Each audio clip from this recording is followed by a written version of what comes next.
a man last Sunday.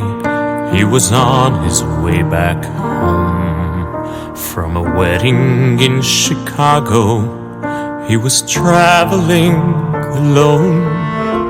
He said he came from Vilna, a survivor, I could tell. I helped him with his suitcase. He could not walk very well. A steward gave us coffee as we settled on the plane. I asked him why he bothers. At his age there'd be no blame. No simcha is a burden, although I miss my dear late wife.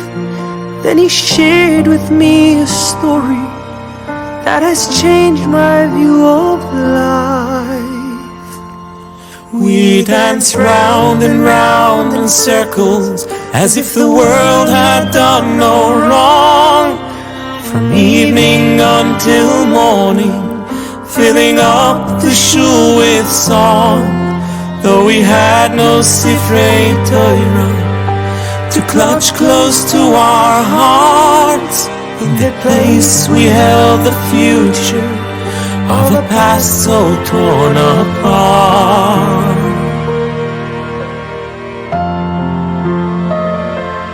I remember liberation, joy and fear both intertwined. Where to go and what to do, and how to leave the pain behind. My heart said go to Vilna, dear, I pray it once again, for the chance to find a loved one, or perhaps a childhood friend. It took many months to get there, from late spring to the fall. And as I, many others, close to 400 in all, slowly there was healing, darkened souls now mixed with light, when someone proudly cried out, Simchas Torah is tonight. We danced round and round in circles, as if the world had done no wrong. From evening until morning, filling up the shul with song. Though we had no Sifrei Torah to clutch close to our hearts, in the place we held the future of a past so torn apart.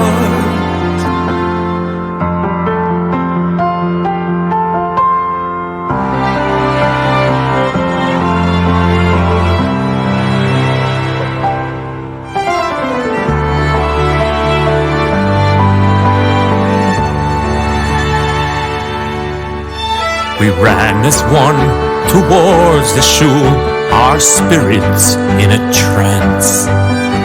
We tore apart the barricade, in defiance we would dance. But the scene before us, it shook us to the core. Scraps of cedar, bullet holes, bloodstains on the floor. Turning to the eastern wall, we looked on in despair. There'd be no scrolls to dance with, the holy ark was bare. Then we heard two children crying, a boy and girl who no one knew.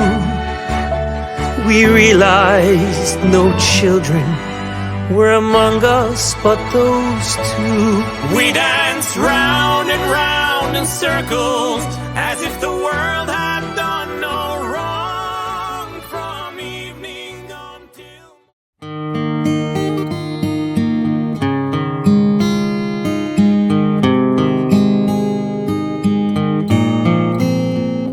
Shalom Rav al Yisrael Amcha Tasim Leolam. Shalom Rav al Yisrael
those who write history, stand with me, look into my eyes and see. People go away but never say goodbye. Someone stole the moon tonight, took my light. Everything is black and white. Who's the fool who told you boys don't cry? Hours and hours and flowers. Life is no game for the cowards. Why? The time goes wild. Every day I'm losing my mind, holding on in this mysterious ride, dancing in the storm. We've got nothing to hide. Take me home and leave the world behind. And I promise you that never again I'm still away from this October rain. October rain.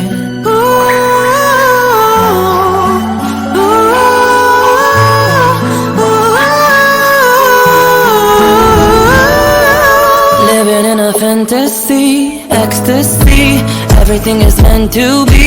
We shall pass, but love will never die. Hours and hours and flowers. Life is no game for the cowards. Why? The time goes wild. Every day I'm losing my mind, holding on this mysterious ride, dancing in the storm. We've got nothing to hide. Take me home and leave the world behind. And I promise you that never again I'm still away from this October rain. October. So bring them home now. So bring them home now. So bring them home now. Bring them home now.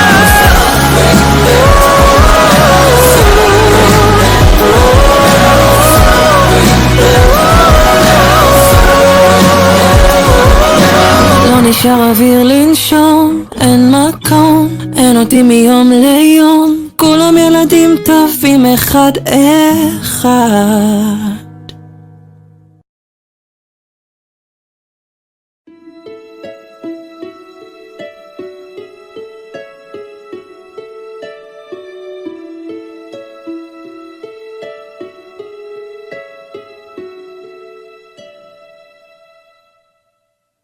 God on high, hear my prayer in my need. You have always been there. He is young. He's afraid. Let him rest. Heaven bless. Bring him home. Bring him home. Bring him home. It's like the sun I might have known, if God had granted me a soul. The summer's night, one by one, how soon they fly, on and on. And I am old, and will be gone.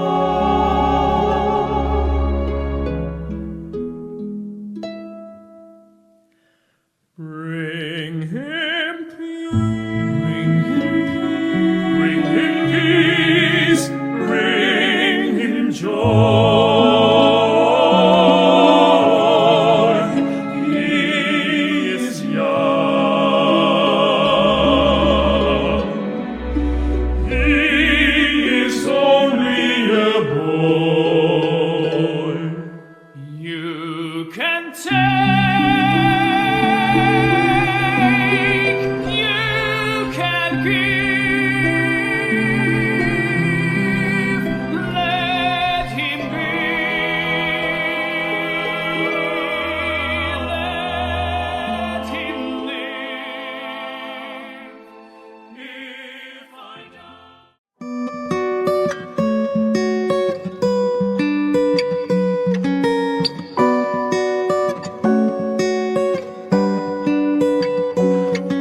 עושה שלום במרומיו,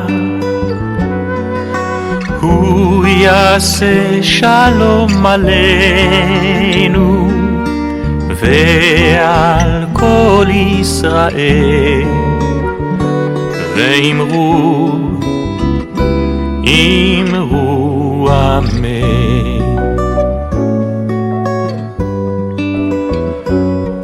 עושה שלום במרומיו, הוא יעשה שלום עלינו ועל כל ישראל, ואמרו אמן. יעשה שלום, יעשה שלום, שלום עלינו ועל כל ישראל. יעשה שלום, יעשה שלום, שלום עלינו ועל כל ישראל. יעשה שלום, יעשה שלום, שלום עלינו ועל כל ישראל. יעשה שלום, יעשה שלום, שלום עלינו ועל כל ישראל.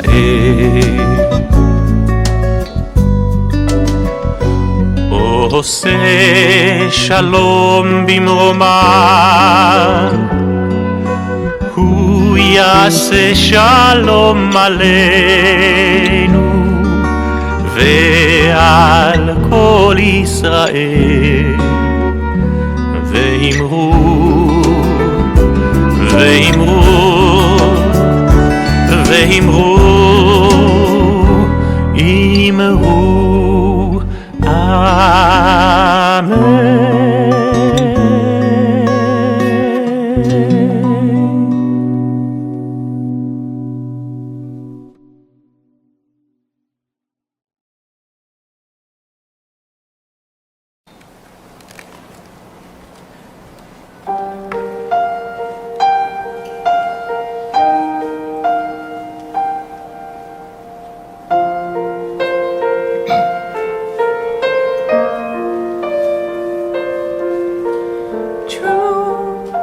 This history has no words,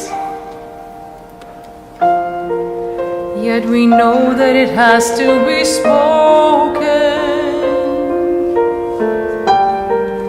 We gather for memory,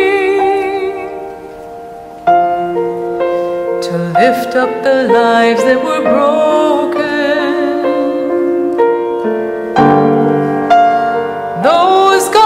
Too soon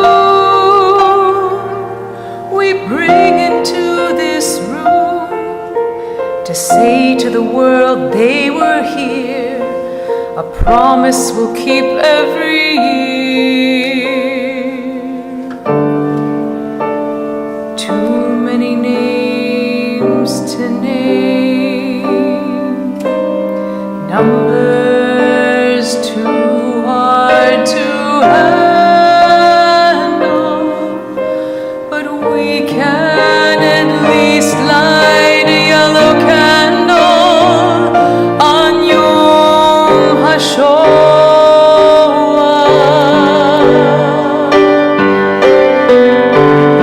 Family trees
Shahoah ולגבורה.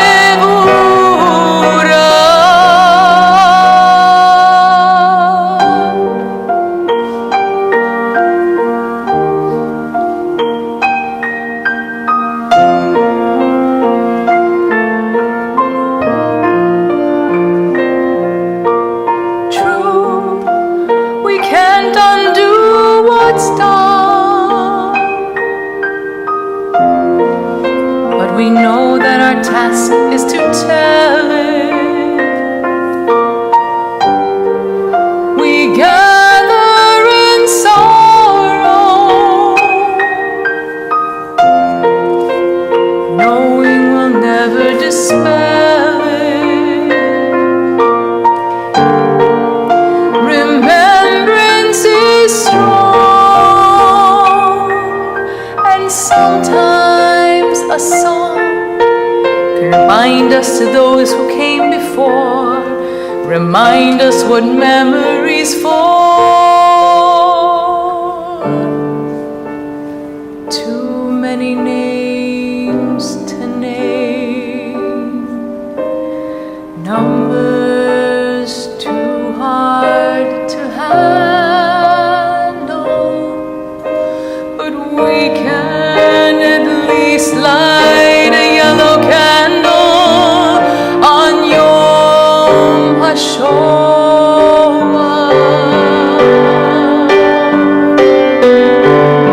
Family trees cut down,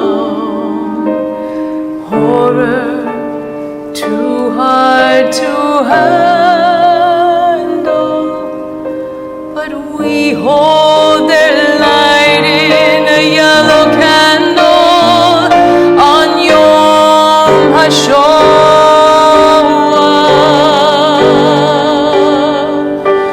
on Yom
hört sich zu, wie wir singen, wie es klappen unsere Herzen, mit Rhythm von euer Leben, hört sich zu. Wir seien euer Kinder, wir singen euer Lieder, zu lieb euch wir seien da. We are here because of you. We'll tell your story, live your dreams, and sing your song. With courage, faith, and hope, with voices proud and strong. The world will know your life, your love, your legacy lives on. Hört sich zu, we will remember you.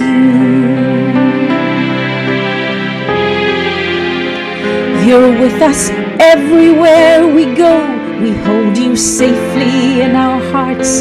We'll share with future generations all the lessons of your past, all your suffering and losses, and the pain that you've been through will never be forgotten. Hört sich zu.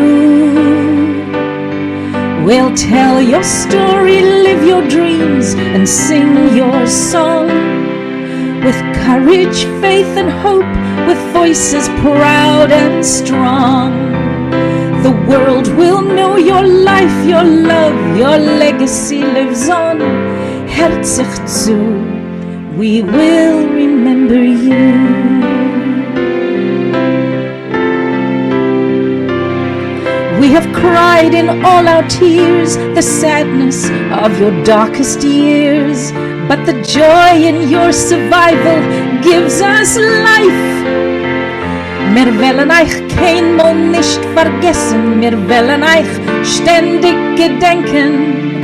Auf ewig will wir singen zu lieb euch. We'll tell your story, live your dreams, and sing your song. With courage, faith, and hope, with voices proud and strong. The world will know your life, your love, your legacy lives on. Hört sich zu, we will remember you. Hört sich zu, we will remember you.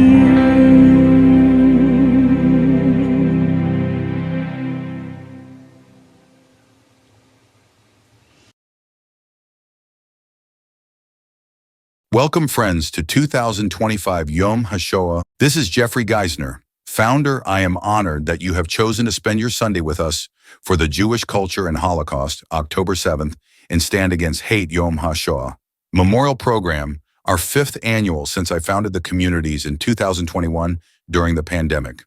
We are now amazingly at more than 10,000 worldwide members and on-demand streamers.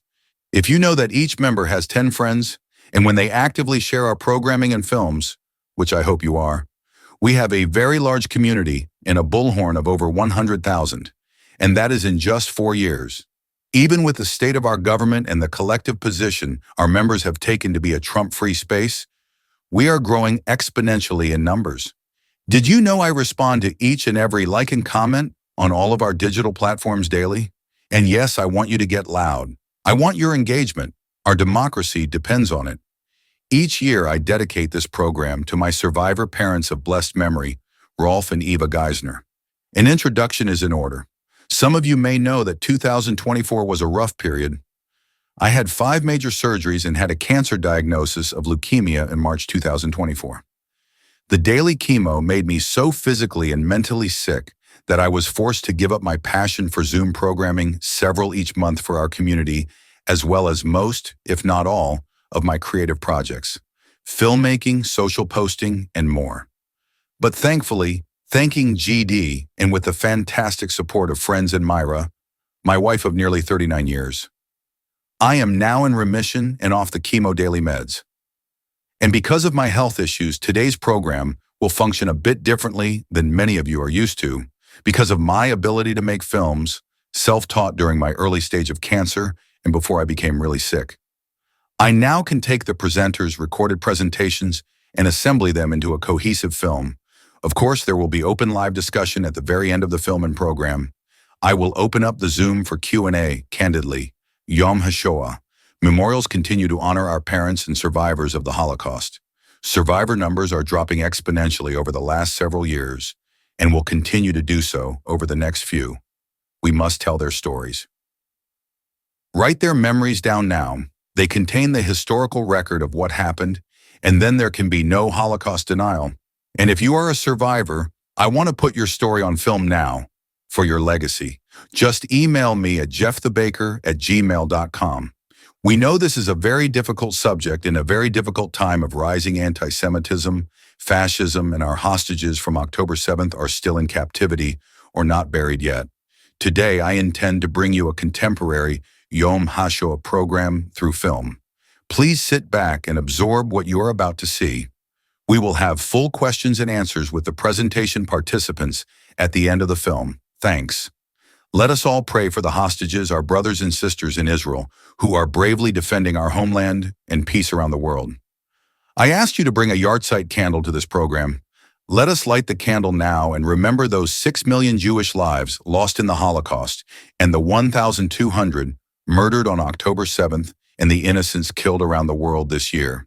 To life, love, and hugs, Jeffery Giesener, founder.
Born in Warsaw, Poland, right next door to where Hitler came to power. And I had a wonderful, very short life before everything ended, before the Blitzkrieg. My parents, my family were very comfortable. My father was a lawyer, my mother a socialite. I took dancing lessons, and I was just about to enter grade 1 when this was at the end of our summer vacation in a village called Mihalin, my grandfather's villa, where one day on September 1st, 1939, that life ended. And I heard banging and I heard explosions and I saw airplanes flying overhead. And I was alone on this, on the veranda, because I was a slow eater, so everybody left. And then I saw my father running towards me, and he picked me up, and we went to a bomb shelter, I saw them digging this ditch, and I experienced fear and death on that day for the first time. I would say to them, first of all, whatever you experienced has to be meaningful. It has to have meaning. And you can give it meaning by doing something positive in life, whether it's helping people, whether it's writing about it. And you have to have that goal, because then you make something out of nothing. The Holocaust was a useless, horrible thing. How can you heal from it? How can you make something out of it? And the people who suffered October 7th in Israel feel the same way. Articles are coming out, books are coming out now. talking about it helps. You don't keep things a secret, things like that. You don't keep a secret, and you tell the truth, and you strive to make something positive out of something negative. And that's healing. And talking to schools, talking to students, to even discussions among your peers. I have a book club here in the building where I live, and they're all reading and 31st of March, they're all reading this book, Mouth of Truth. And they just can't believe it, I mean, people don't know what happened to us. And this helps them to understand what's happening now. The other tip is courage. All this takes courage. If you think that you're a victim, then you won't accomplish anything. You need to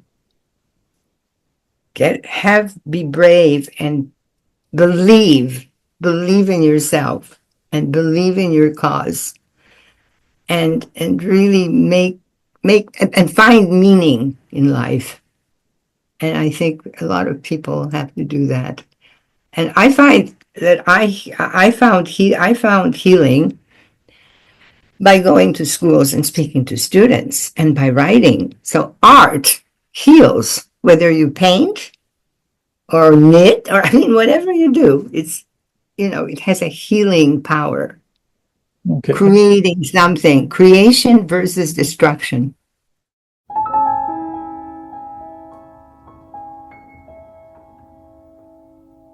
My uncle was killed in a concentration camp, and he was like a notable conductor, composer. And when they were in the ghettos, before he went to the camp, he was the conductor of the Vilna Symphony Orchestra. When he was in the ghetto, he still got the dispensation to go to work. And it was weird, because here you are living this free during the eve day, and then you have to go back.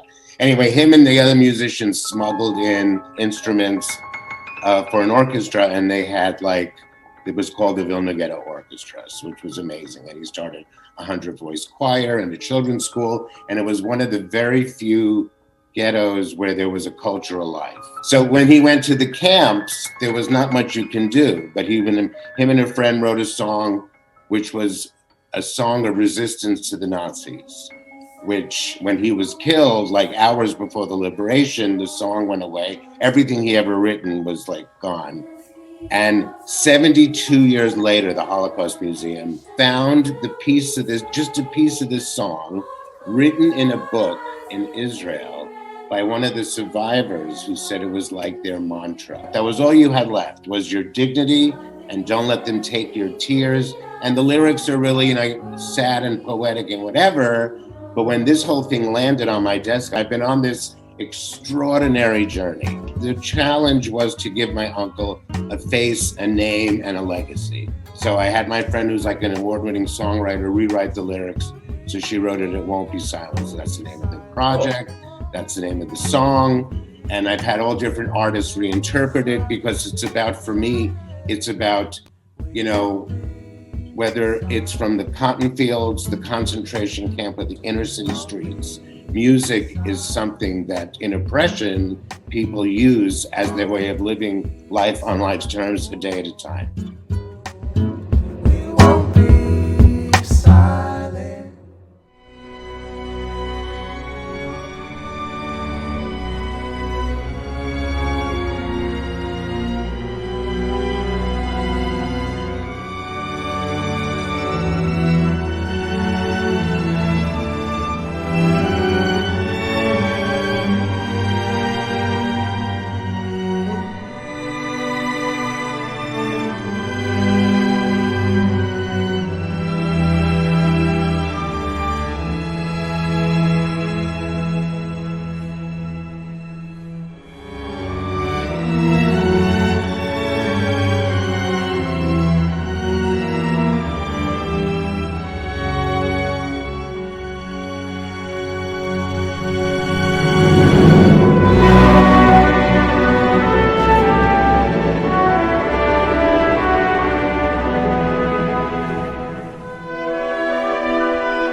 die Musik haben wollen, werden sie uns nicht in die Gaskammer stecken. Das ist alles. Ein Aufschub. At just 18, Anita Lasker-Wallfisch was sent to Auschwitz, an almost certain death sentence. But one skill would save her life, playing cello. She joined the Auschwitz camp orchestra, playing for prisoners and guards, her only way of surviving. Today, her son and grandson carry on the family's musical legacy. So something that she always says is also, there was no chance of survival if you're on your own, and they were lucky that they were a band. We thank music for that. Den Nazis ist gelungen, vieles kaputt zu machen. Musik können sie nicht kaputt machen.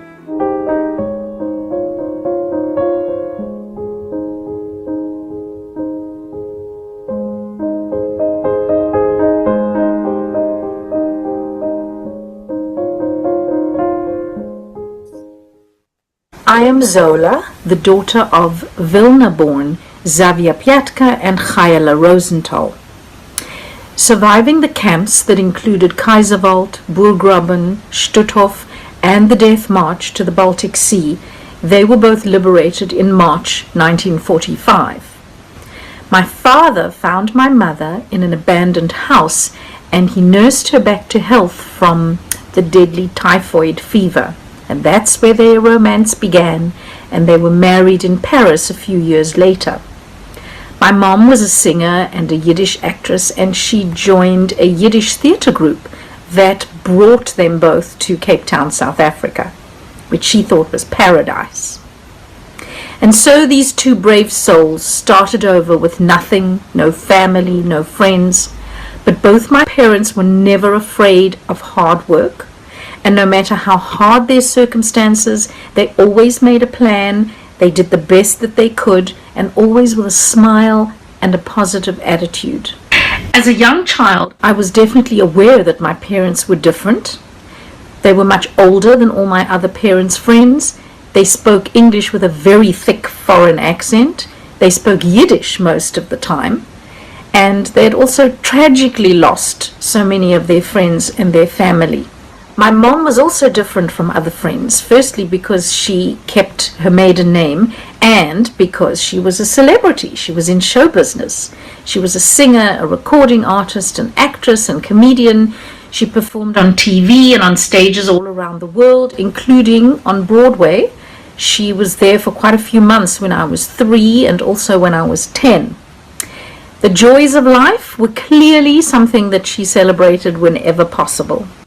Our home life was different too. Firstly, it was very noisy. There were many outbursts of glorious singing, heated arguments of very loud laughter, and even louder sneezing. My father was known for his dramatic build-up to many, many sneezes after he had a good meal. And also his radio broadcasts were on the hour, every hour, news from all around the world. Mom rehearsing her parts out loud, and the piano filling all the silences, including a little shout from another room that would go, "Wrong note!" That was Mother on a regular occasion. Our home was also a constant flow of visitors coming and going. It was open to all races, all genders, gay, straight, black, white, colored, all ages, and all were treated equally. They were always welcome to dine, to dance, to stay over, often illegally because of apartheid. But the key here was that my parents instilled in us that basic human right.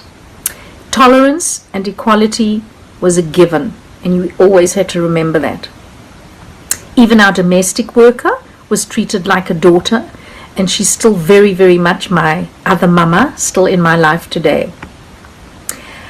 Our home was also a home where many other survivors came over and got together to share their life stories, to support each other, and these were all members of the Sherit HaPleita, which was a group that my father helped form. I remember all their voices, all their tears, all their simchas, and their beautiful hugs, because these survivors and their children were our extended family. So my mom, she could not cook, and her driving was not good, but she was an excellent bridge player, and I loved when she would come home. I knew if she'd won because she would be skipping and and dancing around the house, singing and cheering very loudly like a child. I also love that she bought a lot of her clothes at the maternity shop because of her round tummy.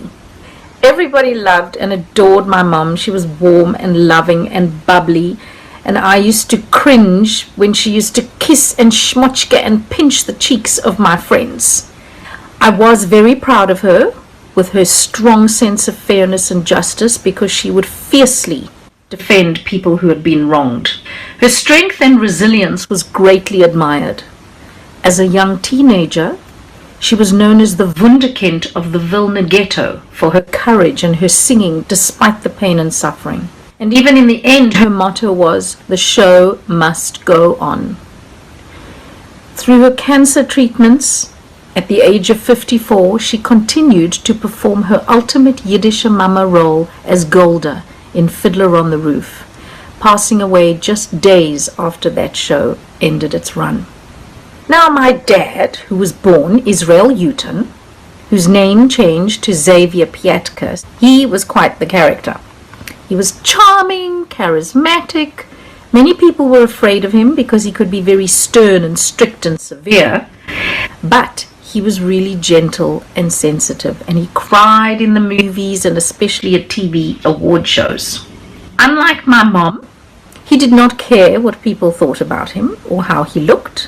In fact, the weirder he dressed, the better. White shoes, red pants, mustard sweater, cowboy hat, and in his 60s and 70s, very proud of his long-haired ponytail.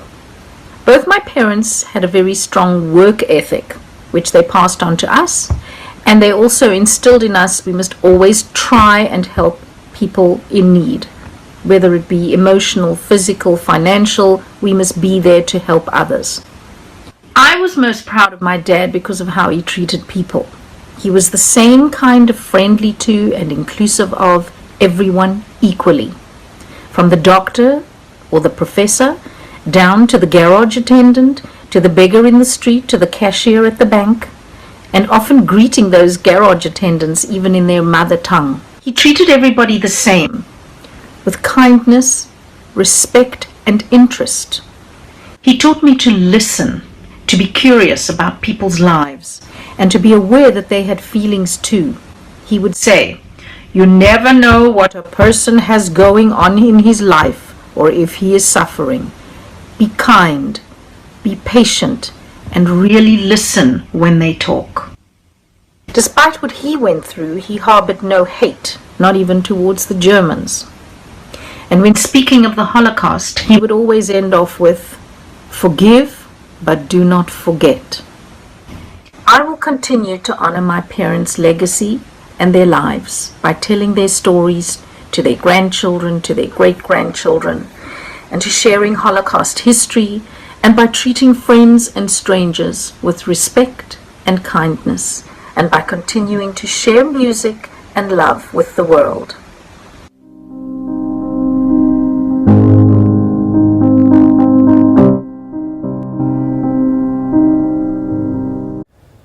Now, Marianne Tolsky. But before I have changed it, because of some security reasons, it was Turbovich. And I was born in 1926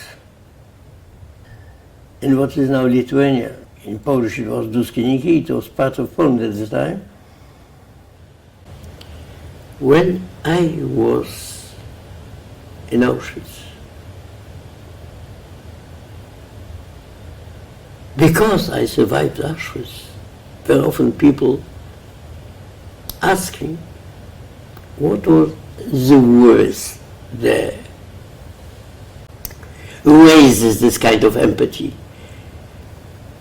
I don't like the word tolerance, but yes, this is true also, tolerance, empathy, understanding. It doesn't mean that you should share another man or woman point of view. You could be even different, but try to understand him. Try to understand the other. And imagine that the typhoid appeared as my savior. The high fever, this is a phenomenon which was described by a medicine professor from Prague, my case, that the typhoid, the high fever, killed all other diseases. He was to kill me too, but I survived. Hello, my name is Keith Newhouse. I'm the owner of Newhouse Creative Group Publishing and MCG Author Services, inspiring the readers and writers of today and tomorrow. Today, I'm proud to interview my father, a former Long Island teacher, who he probably doesn't want me saying, but he was named 1989 New York State Reading Association's Teacher of the Year. He's also the author of the multi-award winning series, The Devil's Bookkeepers, as well as My Family Secret, The Holocaust. He joins me today to share innovative and creative ways to teach about the Holocaust. So let's cut right to the chase, Dad. What do you see as the biggest challenge in teaching about the Holocaust? That is cutting to the chase, Keith. I think a lot of teachers and others do a good job of teaching about the Holocaust, but it's mainly to people, and children are people, who are part of the choir. I think we need to find ways to reach beyond the choir. Otherwise, only those who already believe the Holocaust was an atrocity will be the ones that are reached. Book were about prehistoric people. The Holocaust was relegated to only 2 paragraphs at the end of the textbook. Now, that may have changed with mandatory Holocaust education in many school districts, but I'm still not sure how lasting the lessons are in manifesting a change in attitude. What do you think can be done to reach beyond the choir? One idea is to approach the Holocaust not as an isolated subject, because it may be construed as solely being a footnote in only Jewish history, which is an event fading into the past. I think it should be viewed and taught as a seminal example of what hate and prejudice can unleash to any people, not just Jews. Rather than teaching it as a Jewish tragedy nearly 100 years old, it needs to be elevated, perhaps as part of a curriculum that addresses it as an extreme example of institutionalized hate and a crime against humanity. What do you think makes the Holocaust such an extreme example? I was asked by a professor after he read my novels that very same question. To be honest, it stumped me.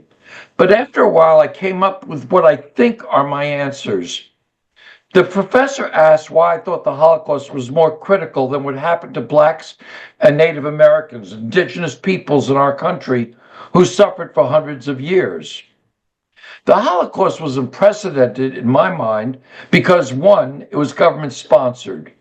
2, it was the murder of 6 million civilians simply because they were Jewish within approximately 7 years. It was illogical. The Germans diverted their best minds, resources, transportation, money to commit genocide at the same time they were engaged in a world war. 4, it was impersonal and mechanical mass murder of people who did not meet a leader's standards. He called them undesirable.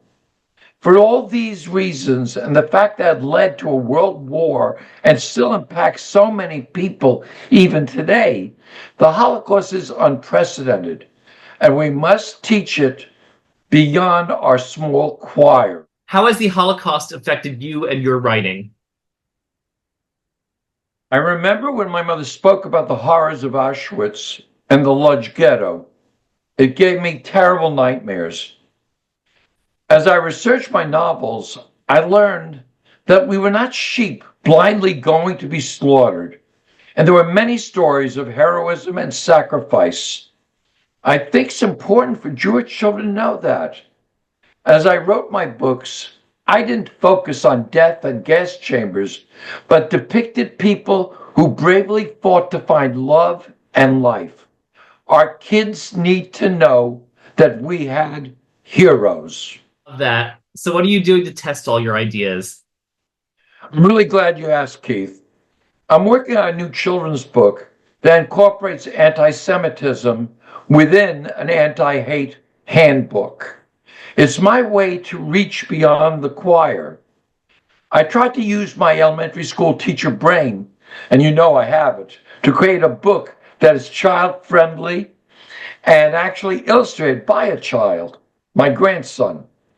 I think you don't need to be Jewish to learn the lessons of the Holocaust. It disturbs me that I see children suffering all over our country and our world today. As Bob Dylan sang, when will we ever learn? Thank you so much, Dad, for sharing your thoughts with us. Thank you, Keith, my son, and Jeffrey Giesener for asking me to talk about my ideas for reaching beyond the choir. I hope my novel's use of suspense help more people join the choir who say never again to anyone, anywhere. And I think that should be our ultimate mission.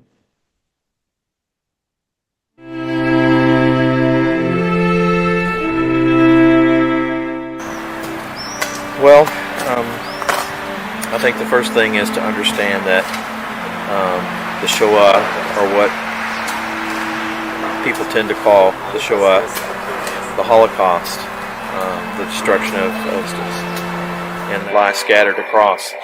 As we turn over the matzeva, the stone upon which lives are written, then we have the opportunity to see that lives are gone and that there's no one here to speak for them.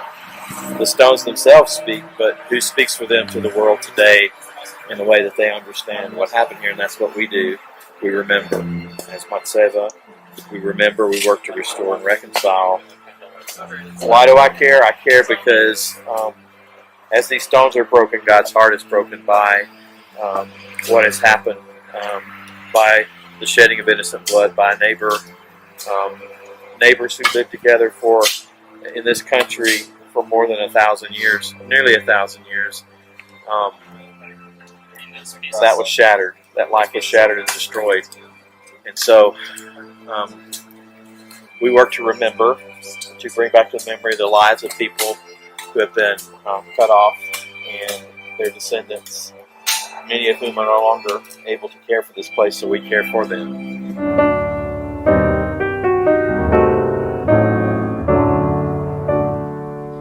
Tag azoy wie Tag, Nacht azoy wie Nacht. Klapp, klapp, Hemmerl klapp, klapp mir gute Jahre Neus, klapp mir gute Jahre Neus. A Schweckel noch a Schweckel, a Fleckel noch a Fleckel, wie schichelig wel schoi na Reus. Sägerl, Sägerl mein, klappst euch jede Weile.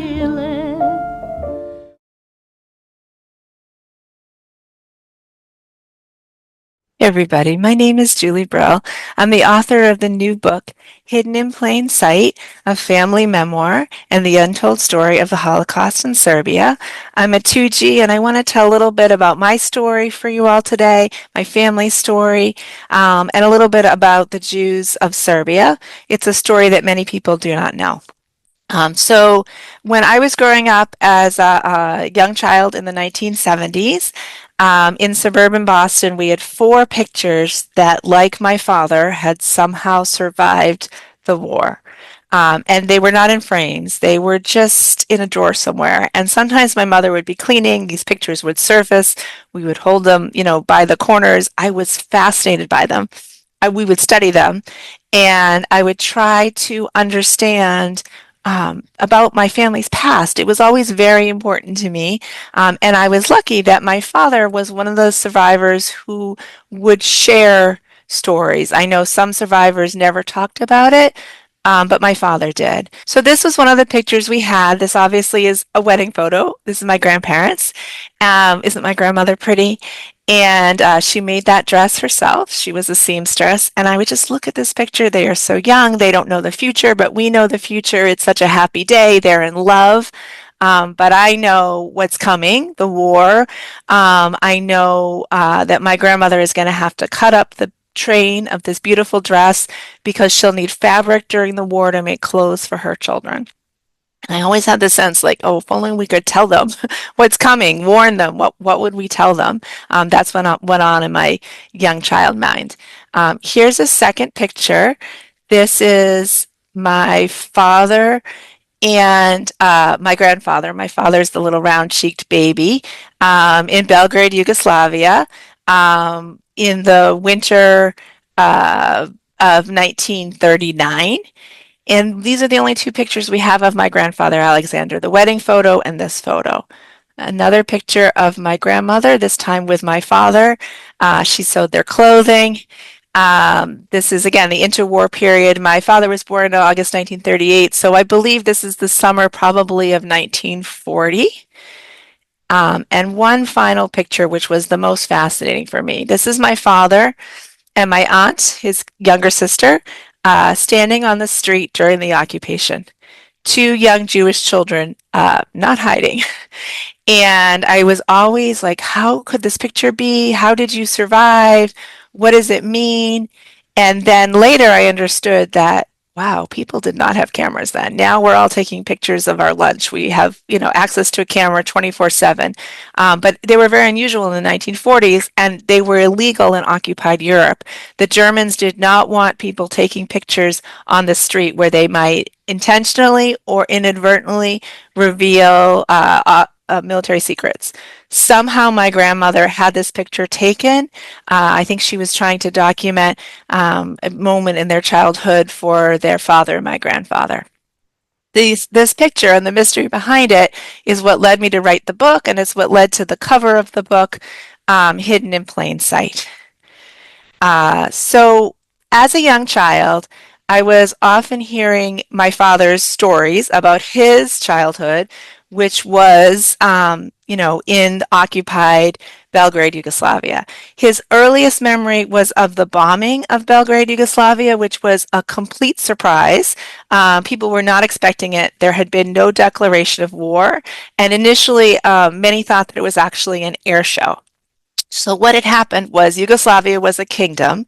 The king was actually acting king for his nephew, who was the true heir to the throne, who was considered too young to rule. And that king, the uncle, wanted to avoid war. So he made a pact with Germany. And when the Yugoslav people found out about the pact, they were so angry.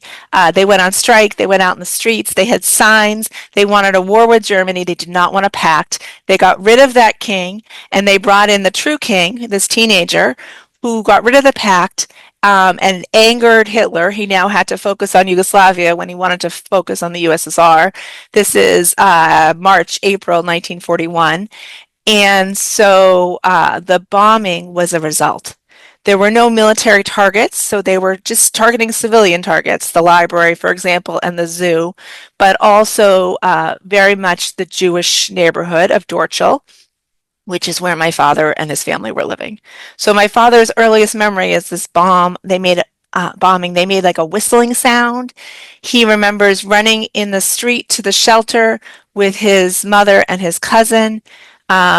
He doesn't remember being in the shelter. They were probably there for a couple of days. The bombing went on for 3 days, and it actually started on April 6th. So if you're watching this on April 6th, it's today, the anniversary of the bombing of Belgrade, 1941. So it's the 84th anniversary.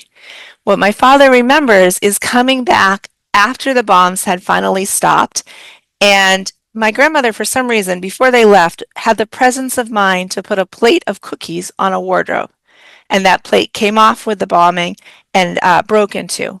And my father was fascinated. He remembers dropping a cup as a child, and the cup had shattered. How had this plate just broken into? And as a young child, hearing this young child's memory, I was right there with my dad, like, wow, how did it break into? Now, as an adult, of course, I understand that's all my father could really think about as a young child. He couldn't think about the destruction of his neighborhood. He could just think about this plate. After the bombing, the Germans are boots on the ground in Belgrade, where my family lived, very quickly, and very quickly they are registering the Jewish men for slave labor. And I just want to share with you a picture that we have of that. That is in a fort in the center of the city called Kalamagdan. And I think this may be a third photograph of my grandfather. I have studied this picture for his face, but you can see how after the first couple of rows, the faces begin to blur. But I know that he's in this picture because I know that he registered that day. And here's the registration form. His name was Alexander Brill. He was the 182nd man to register, and there's his address, Solinska 8 was the name of the street. So the documents are in Serbian. Here's a street pass that we have of my grandfather, also in Serbian.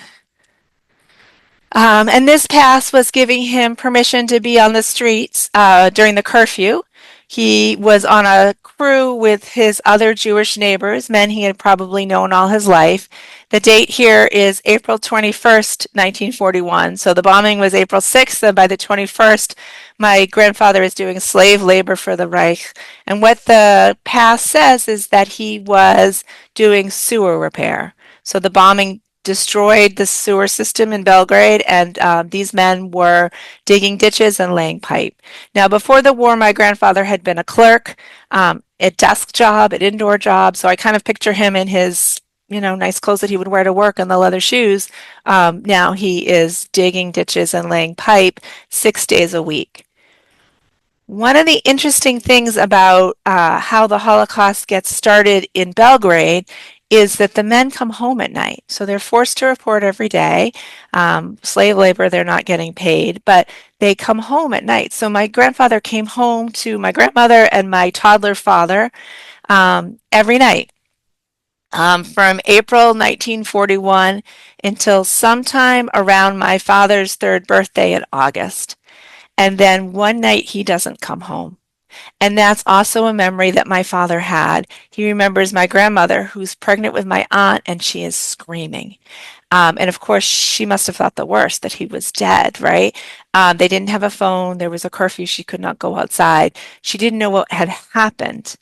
But what had happened was that the men were now being held in a central camp in the city.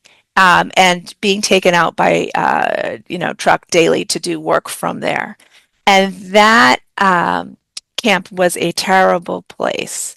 We have letters from the Jewish Authority begging for straw. Could they please have straw so the men don't have to sleep on the ground?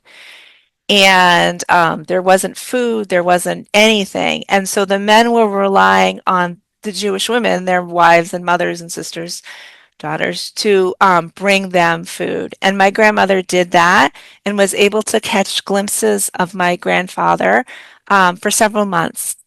And then one day she came to the camp, and the gates of the camp were open and the camp was empty. And my grandfather had disappeared. Now, my grandmother chose to believe what many people at the time believed, that made sense, which was that they had moved the men to work elsewhere for the Reich. Now, my grandfather was in his early 30s now. He had been, healthy. He was young. So that made sense. And that was another story that was passed down from my father.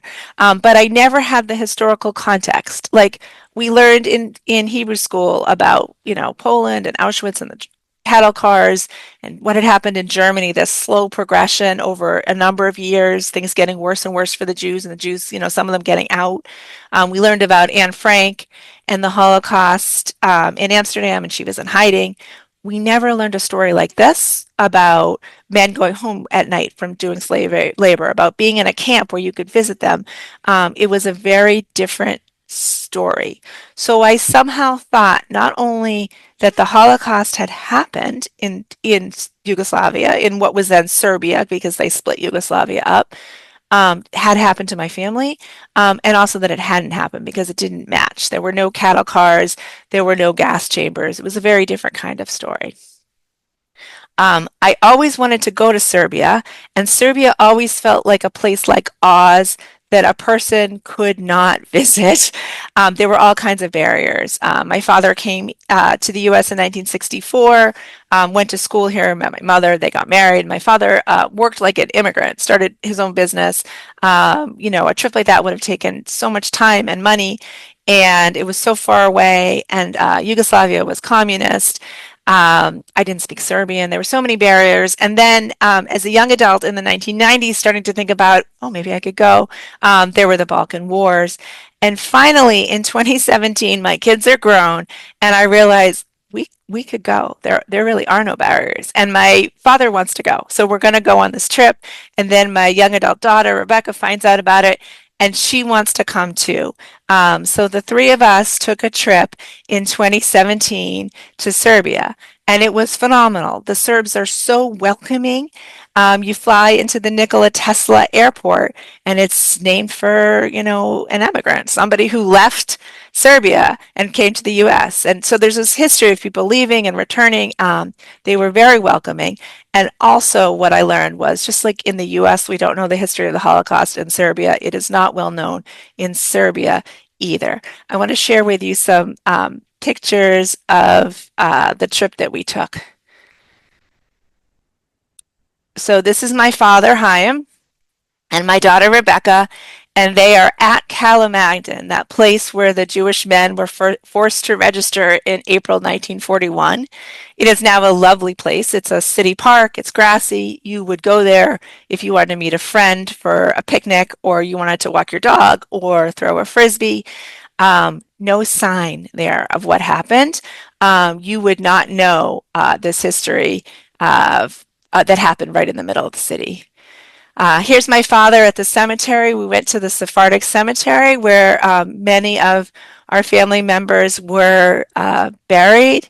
This is my father's great-great-grandfather, Bernard Brill, and he had always said, my great-grandfather was a doctor to the king, and that always sounded like something in a fairy tale. Like, what? And then in my research, Dr. Bernard Brill was in fact a doctor to the king. I live in Massachusetts, but there's a saying in Vermont that you're only a true Vermonter, you're only from Vermont when you have 4 grandparents in the ground. And by that definition, I will never be from anywhere. But one of the things I realized when we went to Belgrade was my father is from Belgrade. This is his hometown. We are from here. We belong here. It was very, very powerful.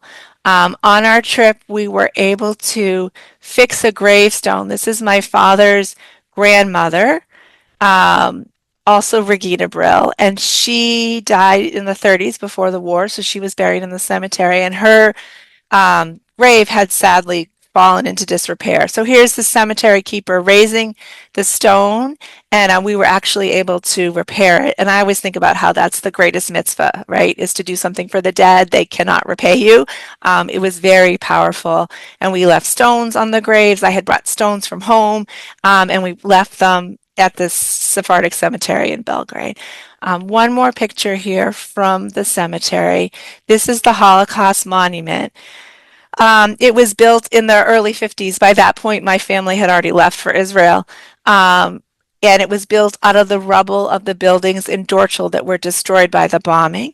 And it's a very powerful, moving monument. It's behind the walls of the Sephardic cemetery. So unless you are someone who, for some reason, is going into the Sephardic cemetery, you would never see this. Now, on our trip, we stayed here. This is the Hotel Moskva. During the war, it was Gestapo headquarters. So I felt very funny about staying there. But my father remembered after the war, fancy people in the cafe outside smoking and eating and drinking coffee. And, it was a place that had appeal. when we came out of that hotel on the first day, standing on the street, my father had a new memory, because memory can be triggered by place. And he remembered visiting his aunt in 1948. She lived across the street from the hotel, and he went there with his mother and his sister. They were going to say goodbye forever because they were leaving for Israel. We also went to the camp where my grandfather was held, and this is a photograph of it. It is not a museum. It is two derelict, falling down buildings, one of which is an auto mechanics shop and one of which people are squatting in, and an overgrown yard with stray dogs. When we went there, there's now a sign, but when we went there in 2017, there was not a sign. You could walk right by it. You would not know what had happened. And I really understood why my grandmother took my father and my aunt as young children, left Europe forever as soon as she could in 1948, went to Israel, because this camp is in the center of the city. And so you could imagine these men who have not committed a crime, Jewish men, Roma men, being held in these terrible conditions, and other people walking by, going home, going to visit a friend, going to a soccer match, going to work, whatever. It is right in the city of the center. And there's very much a feeling now that people who live there and work there and go by there don't know what is happening there. We went to another monument, and this picture for me really captures it. I don't know who this young man is, but he's sitting on the Holocaust monument. So it very much feels like people don't know what's happening and don't have respect for what happened in Serbia during the war. The Serbian government now has been reluctant to recognize what happened, and that's part of what I'm trying to change with this book. So I hope that you will check out the book.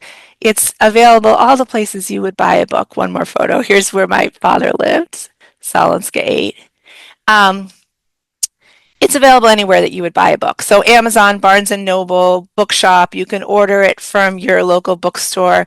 I hope you will contact me if you have questions through my website, juliebrill.com. Invite me to a book club. Anything you'd like. I just really appreciate your attention, and I hope that now you know a little bit more than you did when you started about the Holocaust in Serbia. Everyone has a story that is yet to be told. Every life is a journey with many chapters to unfold. Moments filled with joy, moments full of pain, lessons to be learned, sometimes over and over again. So before you leave, before you go, there's so much more of you we need to know. So share with me your legacy, every memory you own. Don't hold back for fear of tears. Share the wisdom of your years. Let us honor who you are and what you've seen. Let us honor what you've done and who you've been.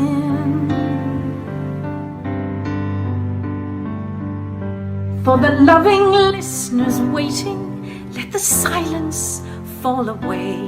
Your life is worth celebrating. Share your story every day.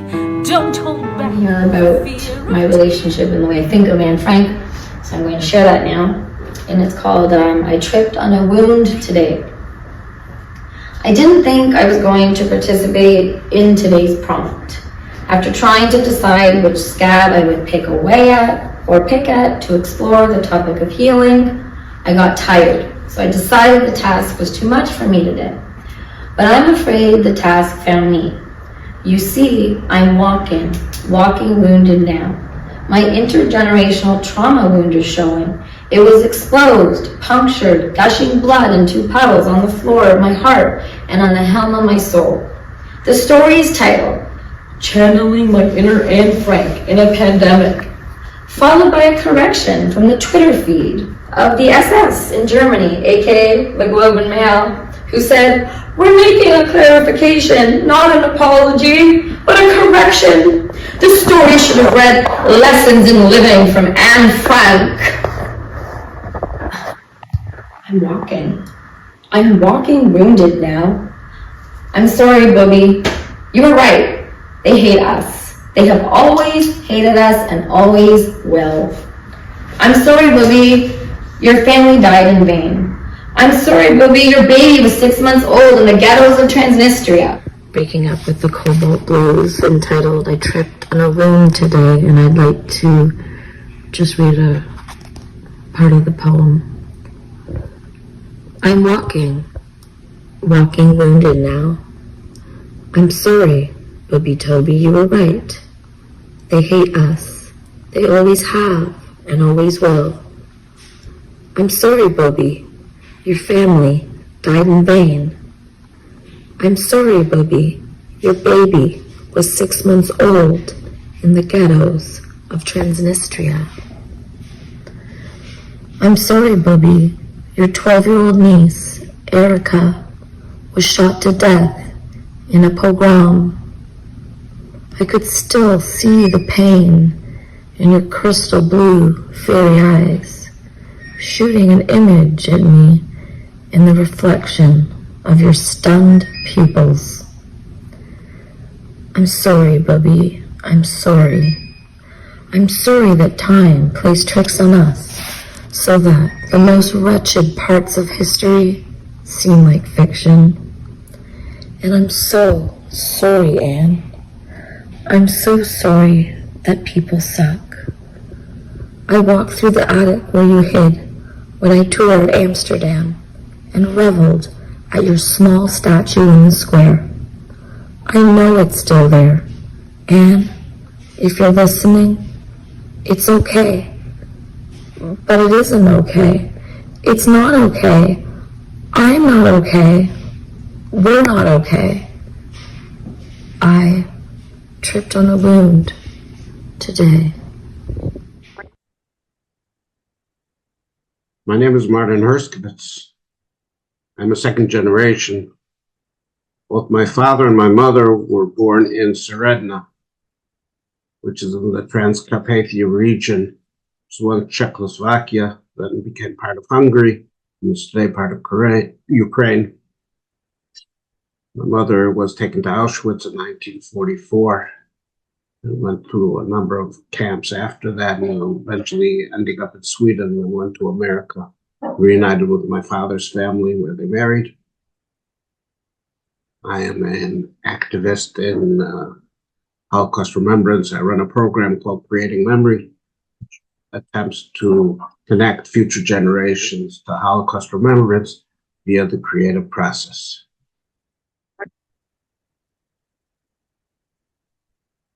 Names. My mother's father's name was Mordechai Kleinbart, but maybe because he was the oldest son, his mother called him Tatele, and his father may have called him Mordechai, as my father used to call me.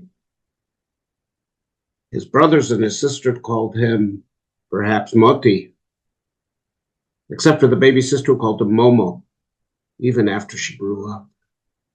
His cousins at the winery called him Kalani or something like that, and his children surely called him Tati, as did his wife, except late at night, alone in the bedroom, she would call to him in Yiddish familiars in a soft, erratic lilt. Or perhaps not, for Mordechai Kleinbart is the single name I have, and it alone is molded in bronze in a memorial plaque. All other names exist in memories long interred. Mince. When I asked my mother about her grandfather, she told me he used to give us mints, then silence. Not if the mints were azure blue or pinwheel red and white. Not of the peppery scent of their breaths. Not of the toddler's cries because he did not get.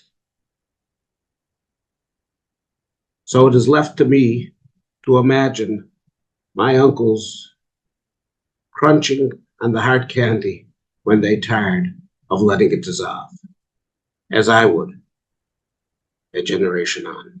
Hello everybody, I'm Zola, and today I thought I'd sing for you a song that I had written about the importance of telling your story, of sharing your life story with others, so that we can tell your story to the world and to hopefully make a difference.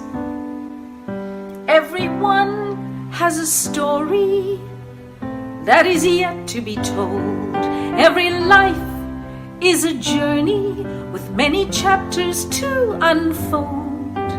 Moments filled with joy, moments full of pain, lessons to be learned, sometimes over and over again. So before you leave, before you go, there's so much more of you we need to know. So share with me your legacy, every memory you own. Don't hold back for fear of tears. Share the wisdom of your years. Let us honor who you are and what you've seen. Let us honor what you've done and who you've been.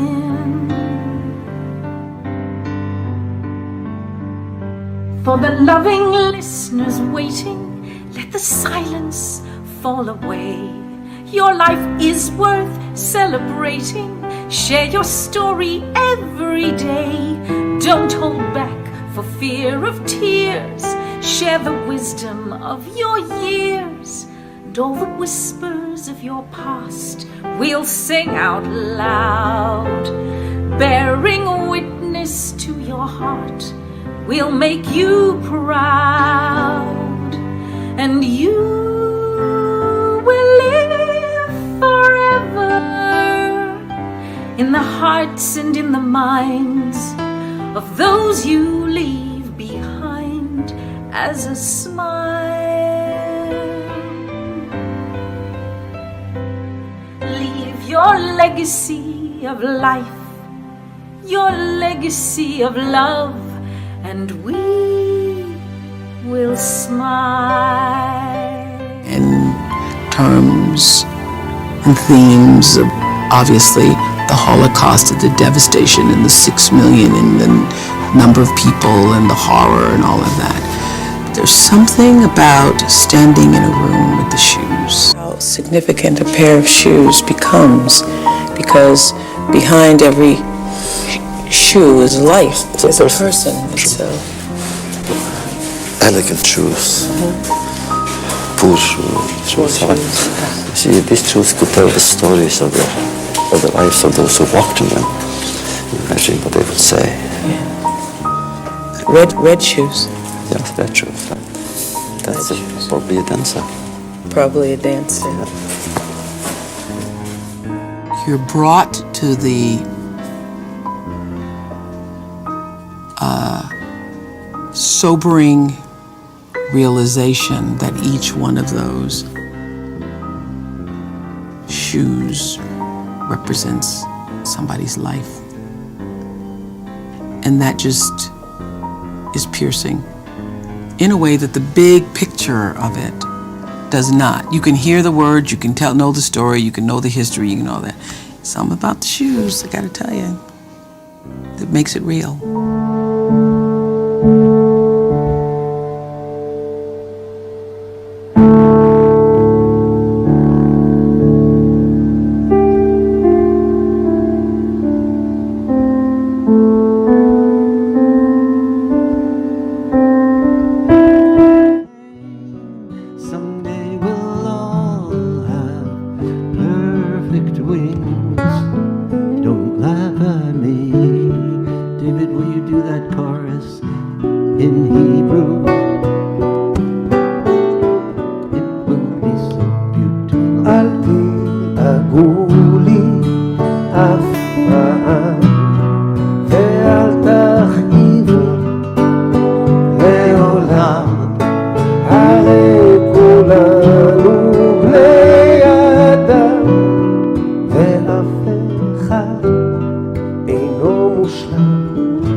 Now we're going to do that in both languages simultaneously, and and you can sing along.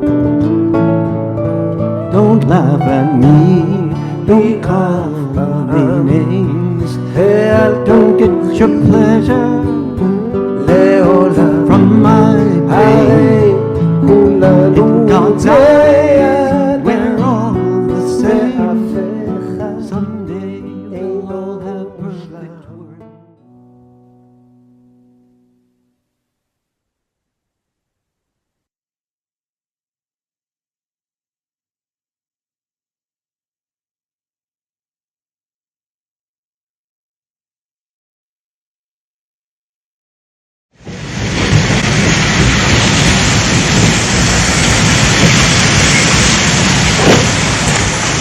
I keep crying and crying and crying, and I ask myself, where is God?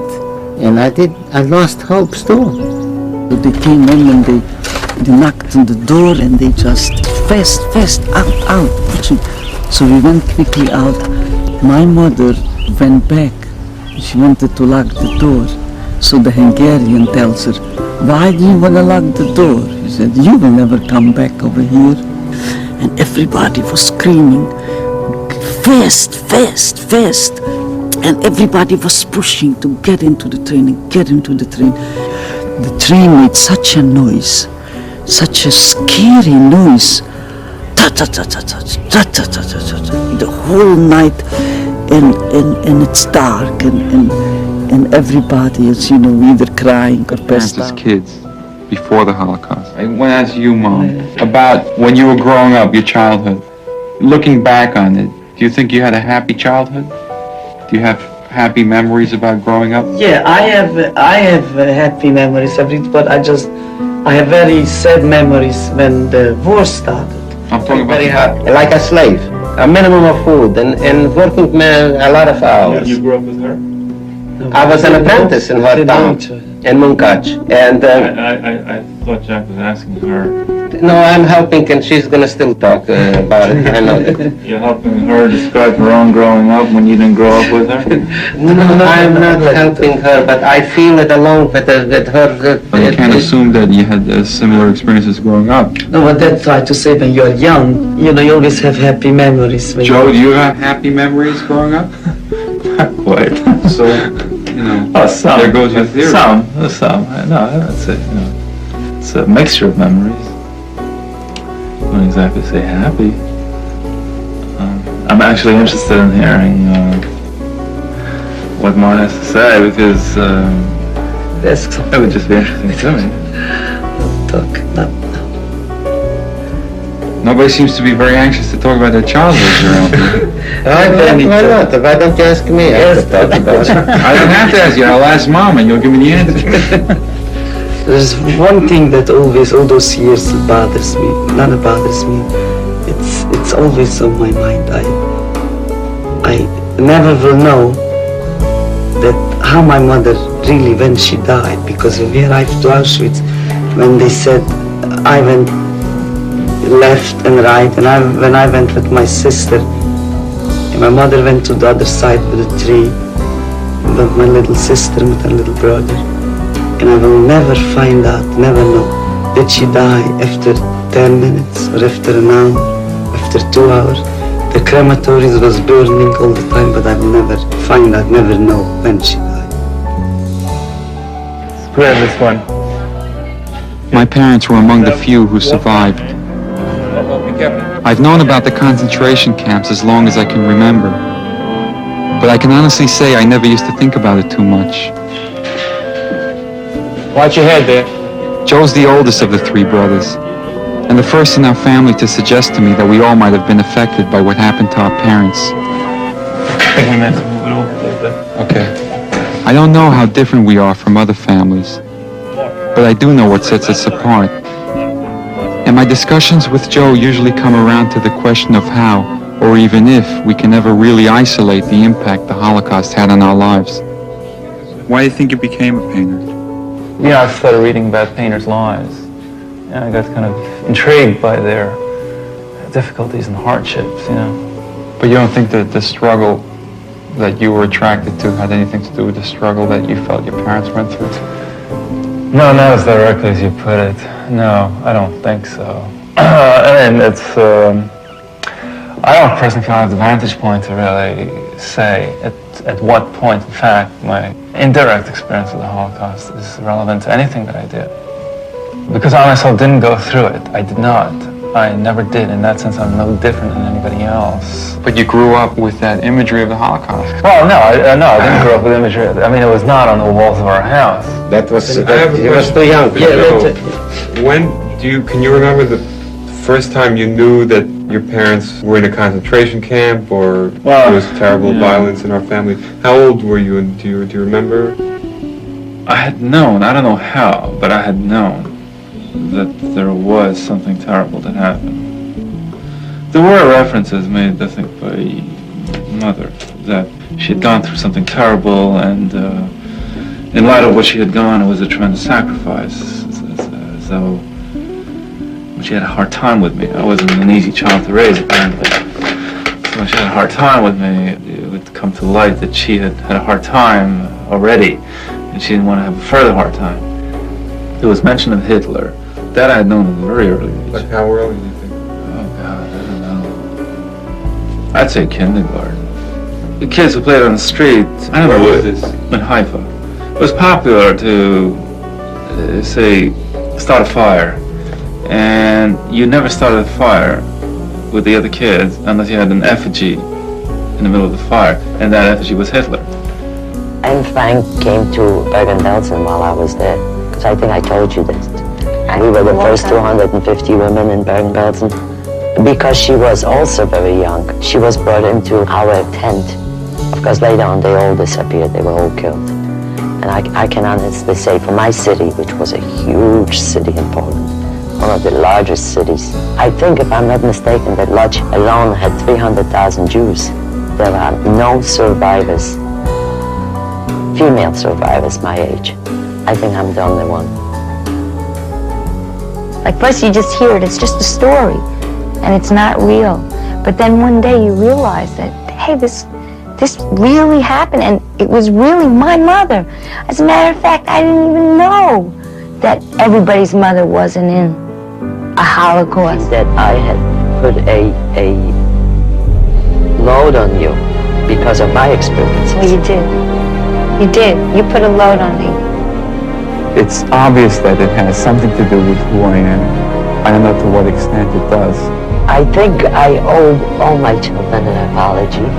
It's the guilt and your imagination, your fantasy about what might have happened and what might have happened to you. Totally different Holocaust tragedy. What you're talking about is the Holocaust of the mind. Who told me a story I think she really wanted to be telling Shelley. You know, Jack, there's a little story I want to relate to you. There was a little boy who lived in the same building we did. He was about a year old when his mother moved into the ghetto. He had no father, and his mother happened to have been blind. He was acting as her eyes, and at the age of 3, he had asked her, "What is a choo-choo train?" And she tried to explain to him as much as she could that there are such things as trains. Then he asked her, "How big is the world?" And she said to him, "The world is only as big as one side of the ghetto to the other side of the ghetto." This child grew up always hungry, always cold, not knowing what an egg is, or not even knowing that there was a world outside the ghetto. And when the day finally came, when the Germans took us out of the ghetto, he was on the train with us. He cried all along, saying that he doesn't like the choo-choo, because the choo-choo was very cold and very crowded, and he was hungry. He cried for food. And my dad took the last piece of bread that he had, and he gave to this little boy. And the mother said, "Don't do that, because you'll be hungry afterwards." And I think that my father knew that that child will never live again, because he said, "That's all right, let him once in his lifetime feel what it is to have food, enough to at least be satisfied for the moment. And of course that was the last day of this child's life, because as we walked into the camp, immediately they took him to the gas chamber. And I often wonder, what was the point of this child's life altogether? He was born at the beginning of the war, lived 4 years in a ghetto where he knew nothing but hunger and cold. And he died hungry and cold. And as much as I miss my parents who were killed and the rest of my family, I truly suffer because of this little child, because there were many children I know, but I was close to that little boy. And I can only, I can't explain it even to my own children or to myself, how I feel about this little. Do you look at that? Do you see that boy when you look at Shelley? Always. When I looked at my children, I always saw that little boy. When my children cried because they got hurt or because they didn't get what they wanted, I didn't hear or see my children. I saw that little boy.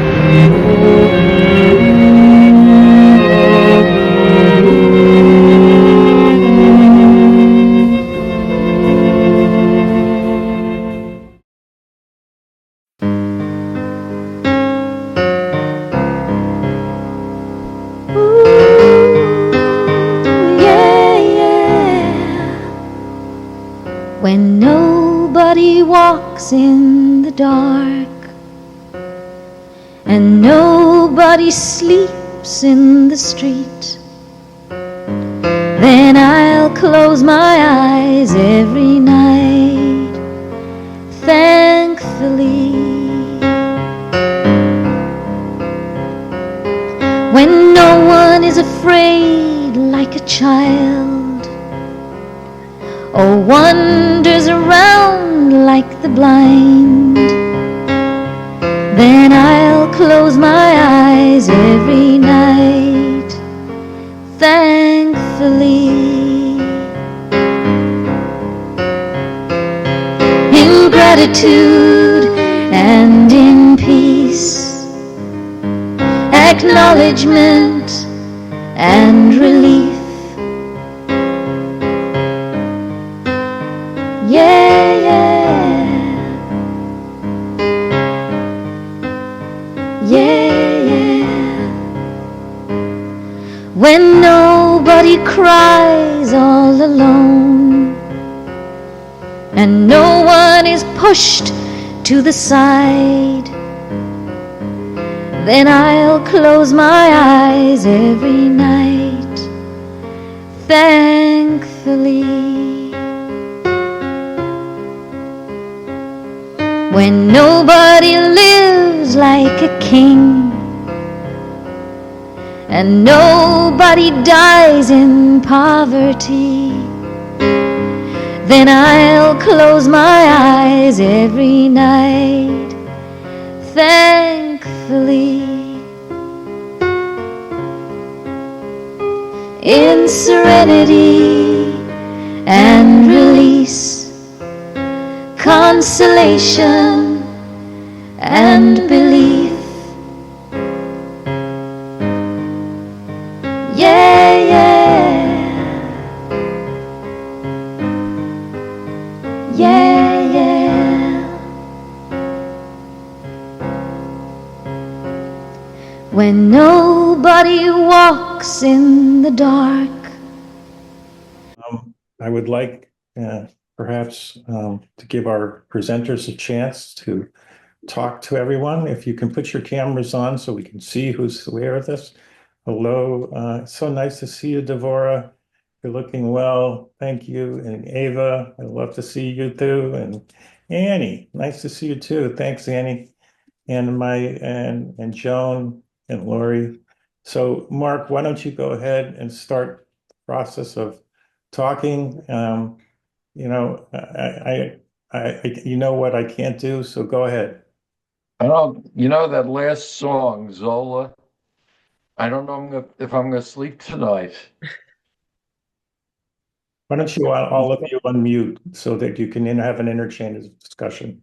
It was just the whole program was just incredible, very moving. As Jeffrey knows, my parents never spoke about the Holocaust. I knew that they were Holocaust survivors, but I didn't even know how many relatives they lost. And the only thing that clued me really, and I'm ashamed to say it, I was too frightened to even ask them about it. My father was a very difficult man. And when my mother did her Shoah Foundation presentation, one sentence changed everything. She said that she had worked in a warehouse and learned how to run her hand over clothing to find valuables.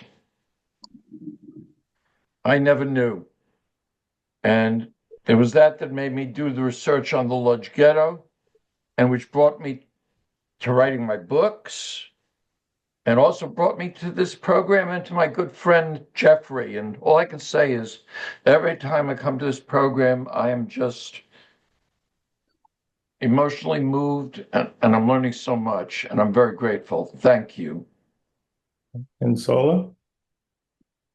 Thank you, Mark, and everybody, and of course, Jeff. The last song that I sang on the program, I didn't. Thank you, Jeff, for all the songs. I didn't even know what you were doing with all my work. The last song was actually written by a friend of mine. The lyrics were written. We co-wrote the song together. That's why you'll notice his lyrics are much more poetic than my usual ones.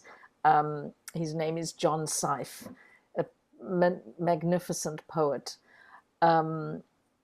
It's interesting, in songwriting workshops, when we were together, they used to call me the Princess of Light and he was the Prince of Dark. But we made an interesting collaboration.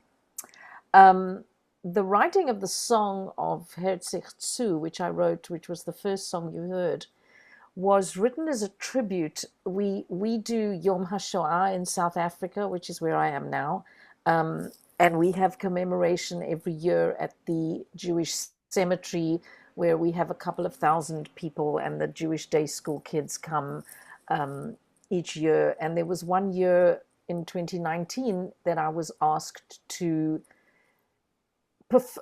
find a song that the children could sing, the Jewish day school kids could sing in the choir for Yom Shahoah.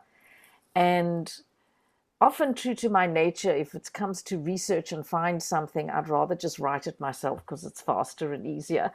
And I thought it was time for me to take the torch and to write a song to honor my parents, to honor our families that we all lost, and as a promise to the future generations. So that's how We Will Remember You came about. Because up until the early 2015, maybe, I was not that involved in teaching the Holocaust, commemorating and carrying on the legacy of my parents. My older sister had taken on that torch. She wrote a book about my parents' lives. She wrote a musical play that's on YouTube, Better Don't Talk, about my mother's theatrical life and Holocaust life. And I was just, the child who made them happy. I was 8 years younger. And my goal in life was just to make sure my parents did not suffer in their lifetime when I was around. So I was the happy, peaceful peacemaker child and didn't get involved in Holocaust stories, although I was immersed in it because there were always survivors in our home, and my father had organized the Shirita Pleta, which was a support group for all survivors who had come to Cape Town, South Africa. And there were quite a lot that we are still finding out about because many didn't want to talk about their experience. But in 2009, my sister passed away. And then my parents had both passed before that, and I was now the sole survivor. And I felt if they're not around, I need to now carry the torch and tell the stories. And so that's when I started to begin singing the Yiddish songs that my mother sang in the ghetto, that my uncle wrote. I had never sung in Yiddish before. It wasn't interesting to me. It wasn't my thing. And over the years, I've become more and more immersed in telling their stories, in singing their songs, and honoring their legacy. And thank you, Jeff, for giving us this platform to continue to do this. This is amazing, and it's very important work. And thank you to all of you who do the same and who are here. Onward we go. Thank you. I'll say, I want to know if Abe Gurko is on board. And if he is, come on to screens. Please, we have almost 20 people with us, but the screens are not enabled. I can't enable my screen for medical reasons, but anybody who will come on, please come on. And I see Janine was a hand raised. You wanted to say something? You just unmute yourself and share, and then. This is my virtual Kol HaKavod. I love you. I thank you. We are here. Anachnu po b'shalom. This is why I let myself be seen. Hayom, this day, with everyone here, these works, my artistic offerings, my Jewish life, my unique stories. I'm here with and for you, all of you, and I'm really honored and delighted. Voila. Where are you zooming in from? Encinitas, California. It's in the north part of San Diego County. And my husband did ask if, a beach day, he said. I said yes when this is over. So that will be the crossing of the sea across the beautiful Batiquitos Lagoon. Native American. Oh, there we all are. Okay, I changed the speaker view to gallery. Here we all are together. Eze bracha, that's what I can say. And it's just, my honor to be here this day. And it will be cleansing, going across the lagoon and to the great Pacific. And hinenu, we are here. Thank you, Janine. And I want to introduce my lovely sister-in-law, Marty, who joins us here. And I thought it would be only appropriate to give a shout out to Annie. And Annie will share a little bit about what she's doing in Members Scranton, Pennsylvania, which is well known by the TV show The Office. And so go ahead, Annie. Hi, everyone. First, I want to say that I was privileged to know Jeff's parents. May they rest in peace. And they'd be very proud of both Jeff and Sherry, his sister. Jeff, this was amazing. A little verklempt. So I am involved in the Jewish community in Scranton. And at the time when we started what I'm going to tell you about, Pennsylvania did not have a required Holocaust curriculum. Growing up in Scranton, I never heard about it. I should say certainly not in school, in the public schools. Yes, through my synagogue and my Jewish community center activity as a kid. 37 years ago, there were a group from our Jewish Federation here in Lackawanna County who decided that it was really time for the children of our county to know about the Holocaust. And they developed a program called the Holocaust Symposium. This year will be the 37th year of it. And we bring in students who are in their sophomore years of high school after they've had curriculum studies about the Holocaust. They come together. It has gone so big that it has become 3 days of learning because we needed to bring in so many students throughout the county, many of whose teachers never even really knew the stories of the Holocaust. We have a keynote speaker. We break into groups. And of course, like you all know, so many of our survivors are leaving us. We've been able to bring through those many years survivors and now second generation and some third generation. And these children are learning about the Holocaust, learning about the ramifications of the Holocaust. I'm hoping to speak to Jeff to see that I could bring today's program to our Jewish Community Center for our Holocaust program and our memorial for Yom HaShoah, which we do yearly as well, which is part of the ministerium of Scranton. So it includes not only the synagogues, but also the ministers and priests of the community. So it's been a wonderful outreach. I've seen kids come from their sophomore year to high school on through college who have come back to speak about what the influence the symposium has had on them in their lives. And most of these children are not Jewish. So we're really an opportunity to get out there. So I thank all of you for what you and your families have gone through, what you're doing now to continue the education so that we do never forget. And Jeff, I love you. Thanks, Annie. And I wanted to ask John, I know, John, maybe you want to unmute yourself, and I know you wanted to bring something up today. So go ahead, unmute yourself and do so. Yeah, I had put something together. You guys have had this on such a high level of talking about the Holocaust and all these important things and these beautiful people that I don't even really want to bring modern day politics into it. That's a good idea, then don't.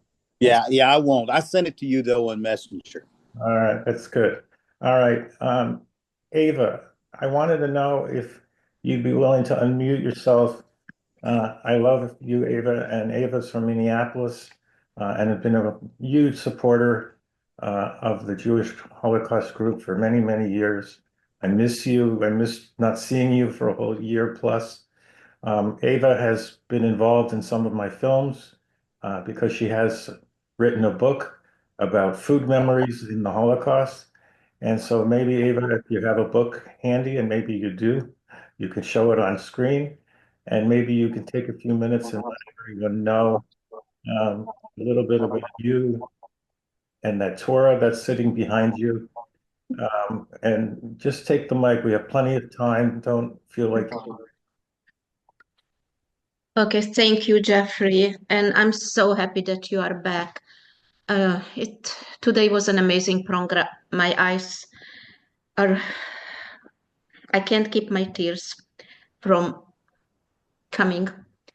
I'm just so touched about everybody was just amazing.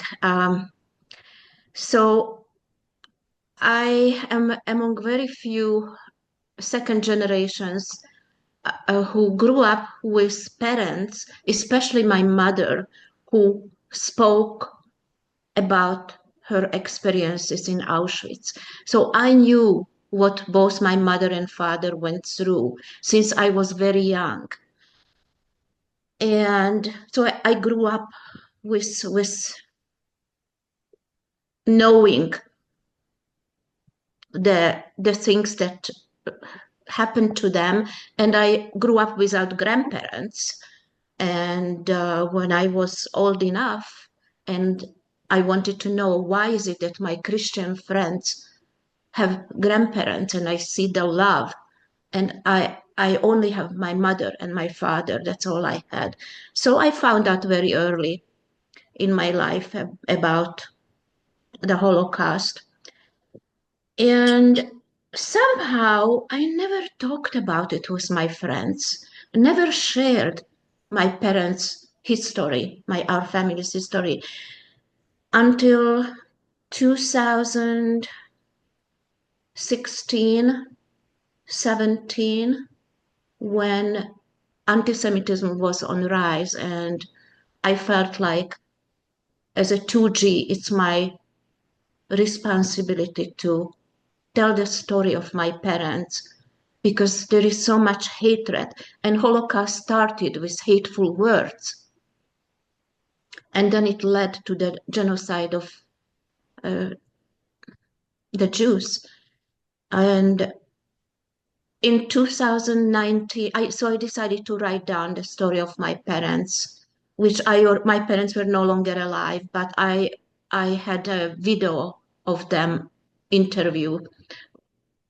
from the 1990s. And I don't have the book handy. I can bring it after I finish speaking. And it's a unique story because my mother, most of the family were murdered in Auschwitz, but my mother and her little 16-year-old sister survived Auschwitz, and they were taken from in front of the gas chambers to a munition factory in Germany. That's how they survived. And in the munition factory, my mother was selected to be a translator and messenger because she was fluent in German. And when there was no translating or messages to take throughout this huge munition factory in Hesse-Lichtenau, in a Hesse region of Germany, they told her, you should clean the factory in that case when you have no translation or messages to take. And while she was cleaning the factory, she found papers in a wastebasket, and she found a little small pencil, and she began to write recipes, because every single day in Auschwitz and in the munition factory, which was a subcamp of Buchenwald, they spoke about food because they were starving. They were constantly talking about food. And my mother began to write in secret when they were back in the barracks. She began to write recipes that other women shared with her. And so in my book, I share the story. What is the name of your book? And the title of the book is Hidden Recipes, a Holocaust Memoir. My mother wrote hundreds of recipes, and she wrote it on one side of the paper was the type of the munition that the factory was manufacturing, and the other side was blank, and that's where she wrote the recipes. And she managed to hide it, these hundreds of recipes. She hid them in her one piece of clothes that she wore and brought it back home when she returned to Czechoslovakia. And the recipes were written by my mom in Hungarian. Both my parents were Hungarian speaking. And today the recipes are at the Holocaust Museum. But I told the story in the Hidden Recipes. I told the story. And the Torah behind me, I hope you can see it. The Torah, that story is also in my book. It's after my mother and her little sister, that only two of them that survived and returned back to Czechoslovakia. Not long after, an older Christian lady came.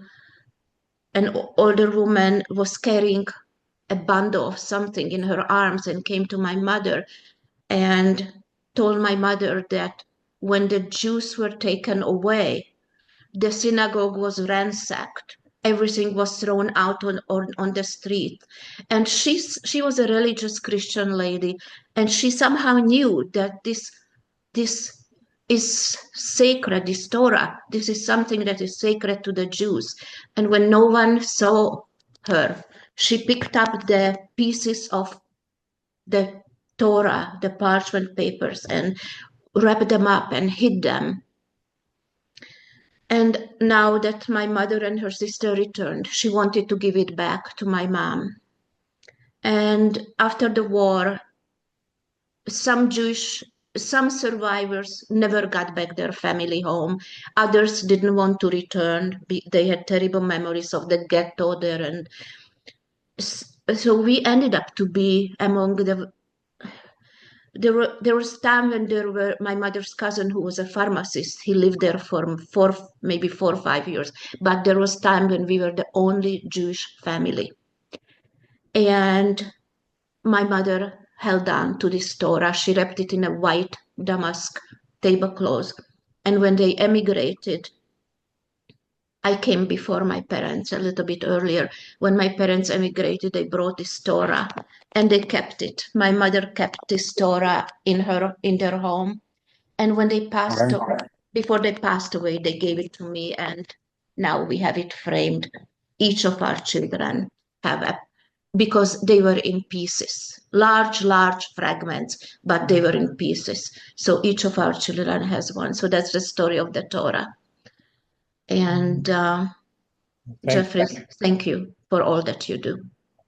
If you have more, I have more for you. Just hang out there. So, Devora, I was hoping that I could say hello to you, unmute yourself. I know I haven't seen you in 18 months. It's so terrific. And my sister would say hello to you from Massachusetts. So maybe you can share. I know you've kind of have, when we last spoke, you had an epiphany and you were not willing to speak about your childhood. But you are now speaking, and perhaps you can take a few minutes and share what you're doing at the synagogue. And I don't want to put you in a bad place, so if it's not appropriate, I might ask. Please, I apologize, but I know you do want to share, so go ahead.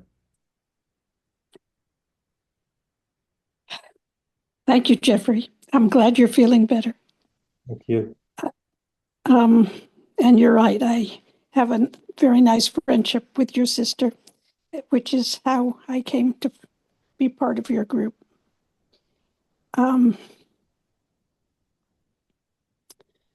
guess I am grateful to Jennifer Rudnick-Zunikov, who has helped me come out of my shell, sort of. Can you just tell the audience who you are, whether you're a survivor, a 2G, where you're living, so we have some background on you. My family was 500 years in Czechoslovakia. My father did a whole genealogy by going to the Jewish cemetery and taking note cards and writing the genealogy of my family. Are you a survivor? That is, I do not consider myself a survivor. I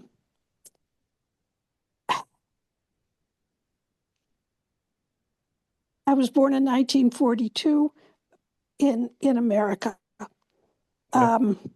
My mother received the telegram when I was 3 years old from my cousin, my mother's cousin, that she was the only survivor, and she detailed the story of my grandparents.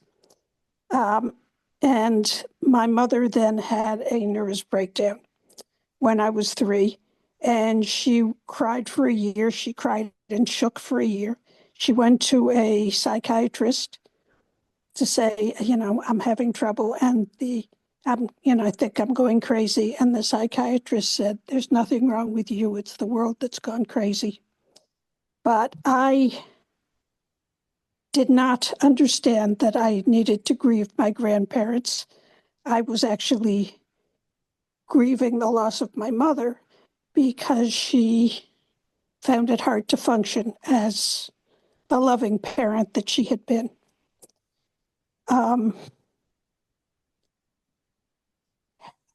I don't know exactly what I want to say, which is actually more important than my own story. Go ahead, say whatever you'd like. Say whatever you'd like. This group that I'm part of, teachtheshoah.org, that is enabling me to share my story and to share other stories, is doing a very interesting project. I'm not sure if some of you know it. Since there are 80 days between International Holocaust Day, which was January 28th, I think, and Yom Shahoah, Israeli Yom Shahoah, the Warsaw Ghetto uprising. Lynn Feldman, the organizer of teachtheshoah.org, asked storytellers to take testimonies from the Holocaust Museum and turn it into a 3-minute story. And every day for 80 days, they have been posting on their website stories. Can you do me a favor? It's hard to understand. Why don't you put that information in the chat, and then I can pull that information out of chat and create a post on our large web presence, so that we can capture that information, both the organization and the website. And if you can do that for me, that would be great, Devorah. Okay? Okay. Okay, it's an amazing project. I'm happy to hear about it, and I'm happy to promote it. And Abe, I know you're on board here. I'm glad to see you. I see that you're raising you can raise it. Go ahead, Ava, go ahead. Raise it so people can see it. Terrific. Abe, I know you want to come on and share. Abe was an integral part of the film that you just watched. His uncle Wolf, that piece of music was discovered as the story was told. Abe is here. Abe introduced me to his uncle's story about 2 years ago now. And so I invited Abe to participate in the Yom Shahoah program. Also, I want to let you know 2 things. I'm creating films now, and I'm creating a film with Abe's story. Also, I'm creating the survivor from the Warsaw Ghetto, Lillian Boraks Nemetz, has such an emotional story that has been filmed, and I'm going to be presenting that as a film. Mark's Newhouse, that was Bookkeeper story. He was kind enough to make a film with me. Mark has over 1,600 views of that film, which is amazing. And we're so proud of doing that film together. So I'm going to say to anybody who's listening and anybody who's listening to the recording, if you have a story to tell, please get a hold of me at jeffgthebaker@gmail.com. That's jeffgthebaker@gmail.com. I'd love to be able to hear your story. I don't guarantee that I will make a film about your story, but we have made over 220 films already. They're all on the YouTube channel. I'm very proud of that catalog. I started that catalog in 2020 in the pandemic, and when we only had 2 people come to a Zoom. And since then, it's just been quite an amazing ride. And so, Abe, I want to give you the floor, and then Joan, I know your hand is up and you're patient there, but you're going to come right after Abe. So please hang out there for me. Go ahead, Abe. Hi, everyone.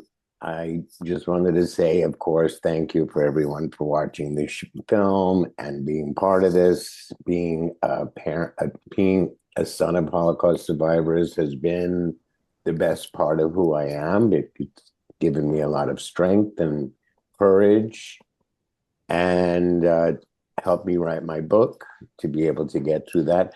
I do have a question, though, for Ava. Are there recipes in the book? Yes, thank you for the question, Abe. Because it's a memoir, so out of the hundreds of recipes, I decided to put 6 recipes, but they're amazing. I just made for Passover one of them, which is an almond tort. It's a chocolate batter with chocolate and almonds and almond filling. It's one of the... And all the rest of the recipes are out of your hand. I think those recipes are something you want to get a hand on. Many people were disappointed that I didn't include more than that. I included only 6 recipes, but this was not meant to be a recipe book. On the patient. Sorry. It was meant to be a memoir, so I only chose 6 recipes, but like one of them is the gerbo. Gerbo is a very well-known pastry shop, patisserie in Budapest, And this is one of their signature cakes, gerbo salad. So there are some nice recipes. And one day when I would like to publish the rest, all the few hundred recipes, not just to translate them and maybe as a documentation, not as a recipe book. I would like to do that. But right now they are available on the website, I think. Oh, okay. At least they used to be at the Holocaust Museum, Washington, D.C. It used to be on the website. So if you can see my name, how to spell my name, you can probably find those recipes. Yeah, but they okay, are good. written in Hungarian. All right. Well, it's good to know. I think it would be good to translate to English and produce, but whatever. Yeah, Anyway, I will. One day I will do that. Thank you. Anyway, so my book is called Won't. Abe, Yeah, go ahead. Abe, just 1 second. I want to make everyone available. Ava appeared in a film that I did called In Memory's Kitchen. And in that film also was a author, June Hirsch, who is a famous author writing Holocaust recipes. Kara Silva, who has passed, unfortunately, wrote a fabulous memoir. All of those were interviewed as part of that film. So if you go to the YouTube channel and you look at In Memory's Kitchen, you will see an amazing film dedicated to Ava, June, and Kara, along with other artists, other interviews that I found.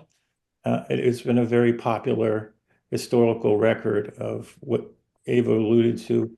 And what was amazing is that my story is my mom had 250 recipes that she cooked all by memory. And I never understood how she did it.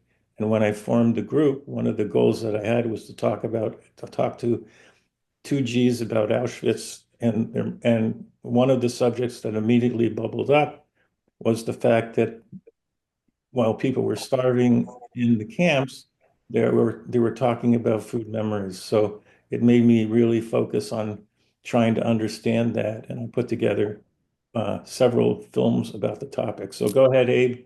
You have the walkie-talkie. Go ahead. So yeah, so my book is called Won't Be Silent. It is a memoir, but it's really it's a tribute to my parents as giving me the strength to get through my own challenges that we all kind of go through in life. The more important development at this moment is that I am running for World Zionist Congress, which is an unexpected honor to have been invited to do that. I'm part of a slate called The Jewish Future. Abe, can you tell us what the World Zionist Congress is? Because it's not necessarily well known. Yes, for those who don't know, it's the most important democratic body, political body in Israel, which it's 525 members from around the world. And it's kind of like the House of Representatives here, where they control a purse, which is an annual budget of $1 billion that has to be allocated because it's a trust for Jewish organizations around the world. In America, 152 people will be part of this next body. It's a 5-year commitment. It's a volunteer commitment, and they send you to Israel every October. And that's where everyone decides how to spend all this money, which is a trust that has been part of the state of Israel even before its inception in 1948. My dad was a supporter of the World Zionist Organization, and the fact that coincidentally I was asked to do this was just unexpected, because to live up to the shadow of someone who survived not only the Holocaust, but he survived the gulags in Siberia and then joined the underground, where there was a group called the Bricha, and they were the ones that walked the survivors out of the DP camps from Austria through Italy to boats that took them to Palestine, which is now Israel. So he was like a superhero, and the fact that I'm even getting a chance to put myself forward into this group that represents the strength of Israel and the strength of the survivor spirit, which is why I'm very optimistic, although now we're seeing so much anti-Semitism here in America. I really believe that we've survived worse. I mean, as far as I'm concerned, what's happening now is not anywhere near as horrible as the Holocaust or just what happened to us Jews in slavery in Egypt. I mean, we are a people that constantly get through whatever comes our way. And I feel like this is a very challenging one because of how organized the enemy is, the Islamists. But I believe that when we fight, we win. I just do believe that. So if you get a chance, if you live in the United States, and if you're over 18, which I believe everyone in this group will pass that test, if you could vote for me, I'll give, maybe I'll put a link in the chat as to where you can vote. It means the world to me. It means the world to Israel, whether I win or not. The problem is nobody knows about it. It's one of the biggest kept secrets and most important. And 5 years ago in 2020, out of 7.5 million American Jews, only 125,000 people voted. So it's a testament to the fact that Jews and Democrats don't have to mark themselves like out of a paper bag. But yeah, your support would be most appreciated in this moment. And yeah, so my book is Won't Be Silent. My message on earth is Won't Be Silent. And coincidentally, I'm running for a body that is all about bringing people together and speak up against the injustice that we're seeing against Jews right now around the world. Hey, do you have your PR piece that you could show on screen that you sent me, the graphic? Of the thingy? You shared your screen. Show me that. Let me see what I got. I'm sure I have something. I'm coming right to you. You want me to text it to you? Oh, no, share your screen. Ah, okay. Let me see if I gave you sharing rights. I hope you did. If you try to share your screen. Okay, un momento. That file, then we can show it on camera and I can show it as part of the film. Oh, okay, one sec. Okay, 1 second. Let me share.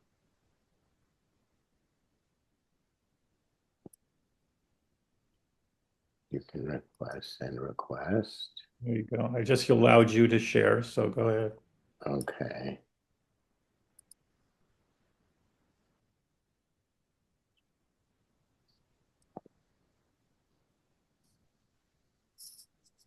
Here, can you see it? Yeah, there we go. So this is us. It's the Jewish Future slate number 20. When you vote, you have to make sure that you vote for slate number 20. So I'm not going to give you the directions now. It'll be easy to understand when in the link that I send you. And yeah, like, help me win. I want to be part of this. I love the name of it, the Jewish Future. I mean, like, if you don't think we need a better future, I don't know. You know what I mean? It's just a coincidence, but whatever. All right. Thanks, Abe. Now, now, Joan, just unshare your screen. So, and then Joan, you have the, if you could, you've unmuted. So you go ahead, share what you're thinking. Yeah. Hi, Jeff. I'm a fringe viewer, and from a long way away. I live in London, UK. And I would say today has been very helpful to me. And seeing some of the second generation and hearing them has been very inspiring. Some have very similar backgrounds to me. What is your background? If you could share it quickly. Okay, I'm second generation to 2 concentration camp survivors who nearly died. They had 250 members of the family murdered in the Hungarian, Romanian, Transylvanian area of Europe. And it was devastating destruction for the family and the community. And I assume you're coming from the UK, is that correct? I was born in Canada. I was born in Toronto, and I live in London now. Okay. And I'd like to go on Aliyah because I don't like UK. There's a lot of anti-Semitism here. A lot. I was on a bus, a public bus, just recently, a couple of days ago, and I was wearing the little yellow ribbon, that they wear for the hostages.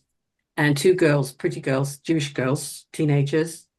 One of them said, "I like your badge." And so we got talking, and it was just amazing.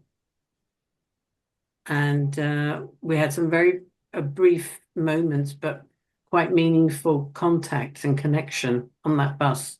I don't know them, and I probably won't be seeing them again.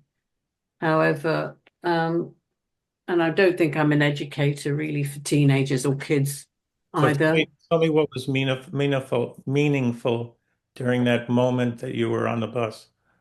Okay, first of all, it took courage to wear that ribbon badge, because there's a lot of Palestinian badges going around here where I live in London and Arrowfield, a lot. Sadiq Khan, you might have heard of him. He's had bad publicity because he's speaking up about they just had Eid and Ramadan and giving a lot of credence to the Muslim community, which has been objected to by the synagogue and the Jews in London. We have a lot of trouble here brewing. And one thing that I do think is very important about these kind of connections is to keep it alive, that you never know where there's going to be danger lurking. You never know. And I'm not talking about Islamophobia. I'm just talking about such a diverse difference between some humans on this planet that things are not going to get resolved that easily, if ever. And they're not at the moment. Things are hyping up, if anything, on the military front over there. We don't really know what's going on.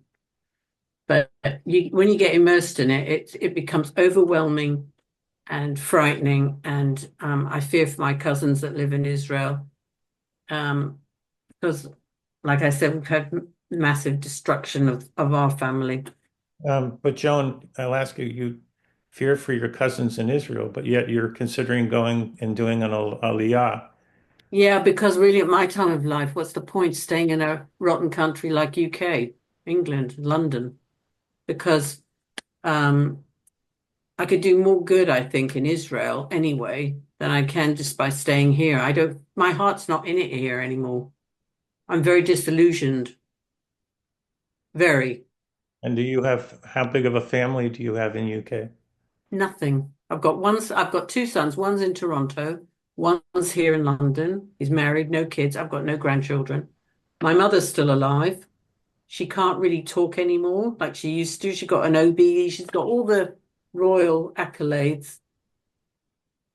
She's one of their survivors who's going to pop off any time now, one of the precious survivors of this country, of which they have very few. And she's had 40 years experience of talking.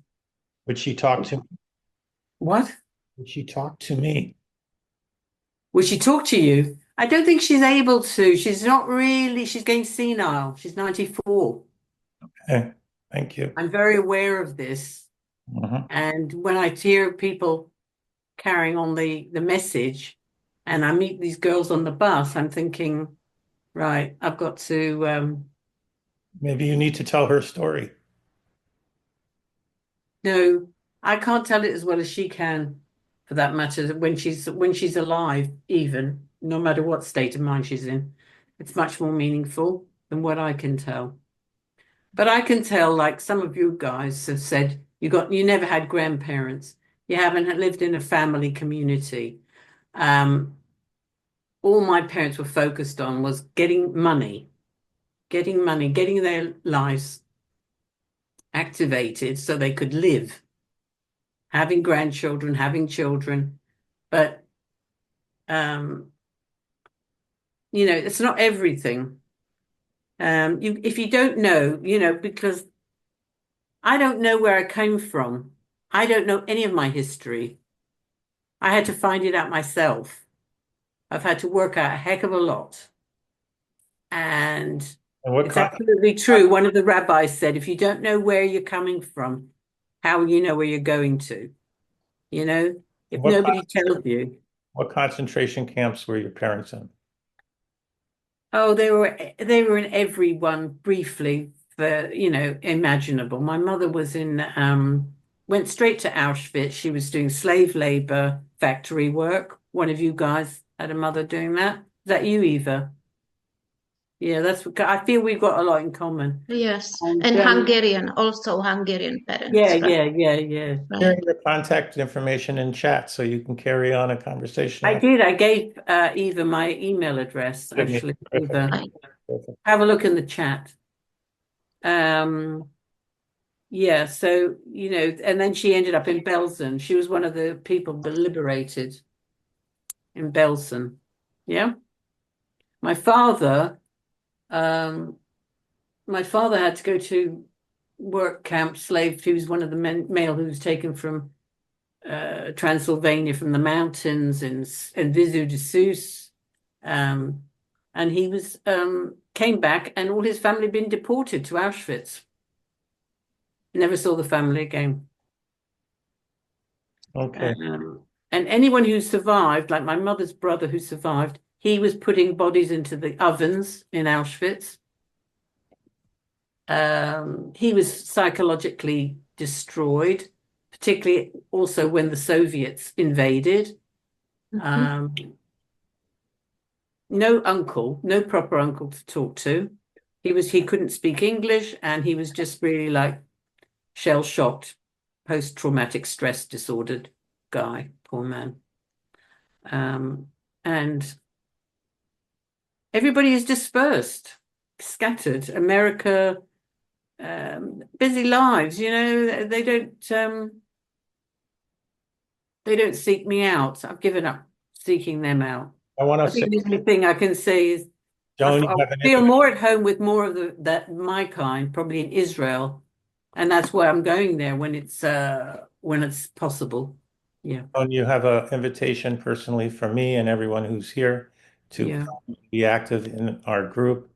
I'm going to be trying to do a monthly film and a Q&A. That would be so valuable to me. I'll close my eyes every night, thankfully,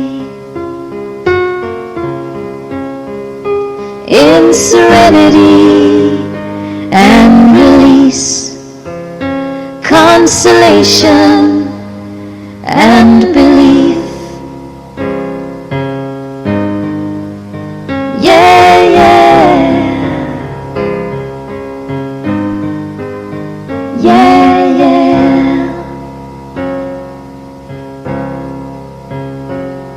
When nobody walks in the dark and nobody sleeps in the street, then I'll close my eyes every night, thankfully. Then I'll close my eyes every night, thankfully.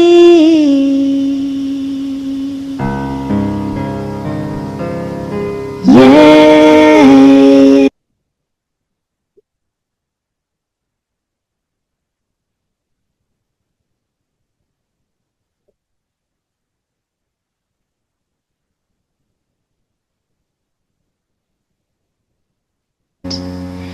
Thankfully. Then I'll close my eyes every night, thankfully.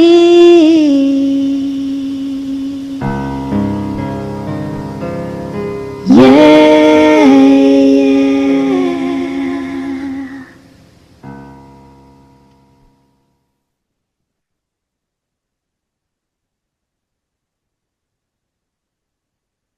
Thanks, everyone. See you next time.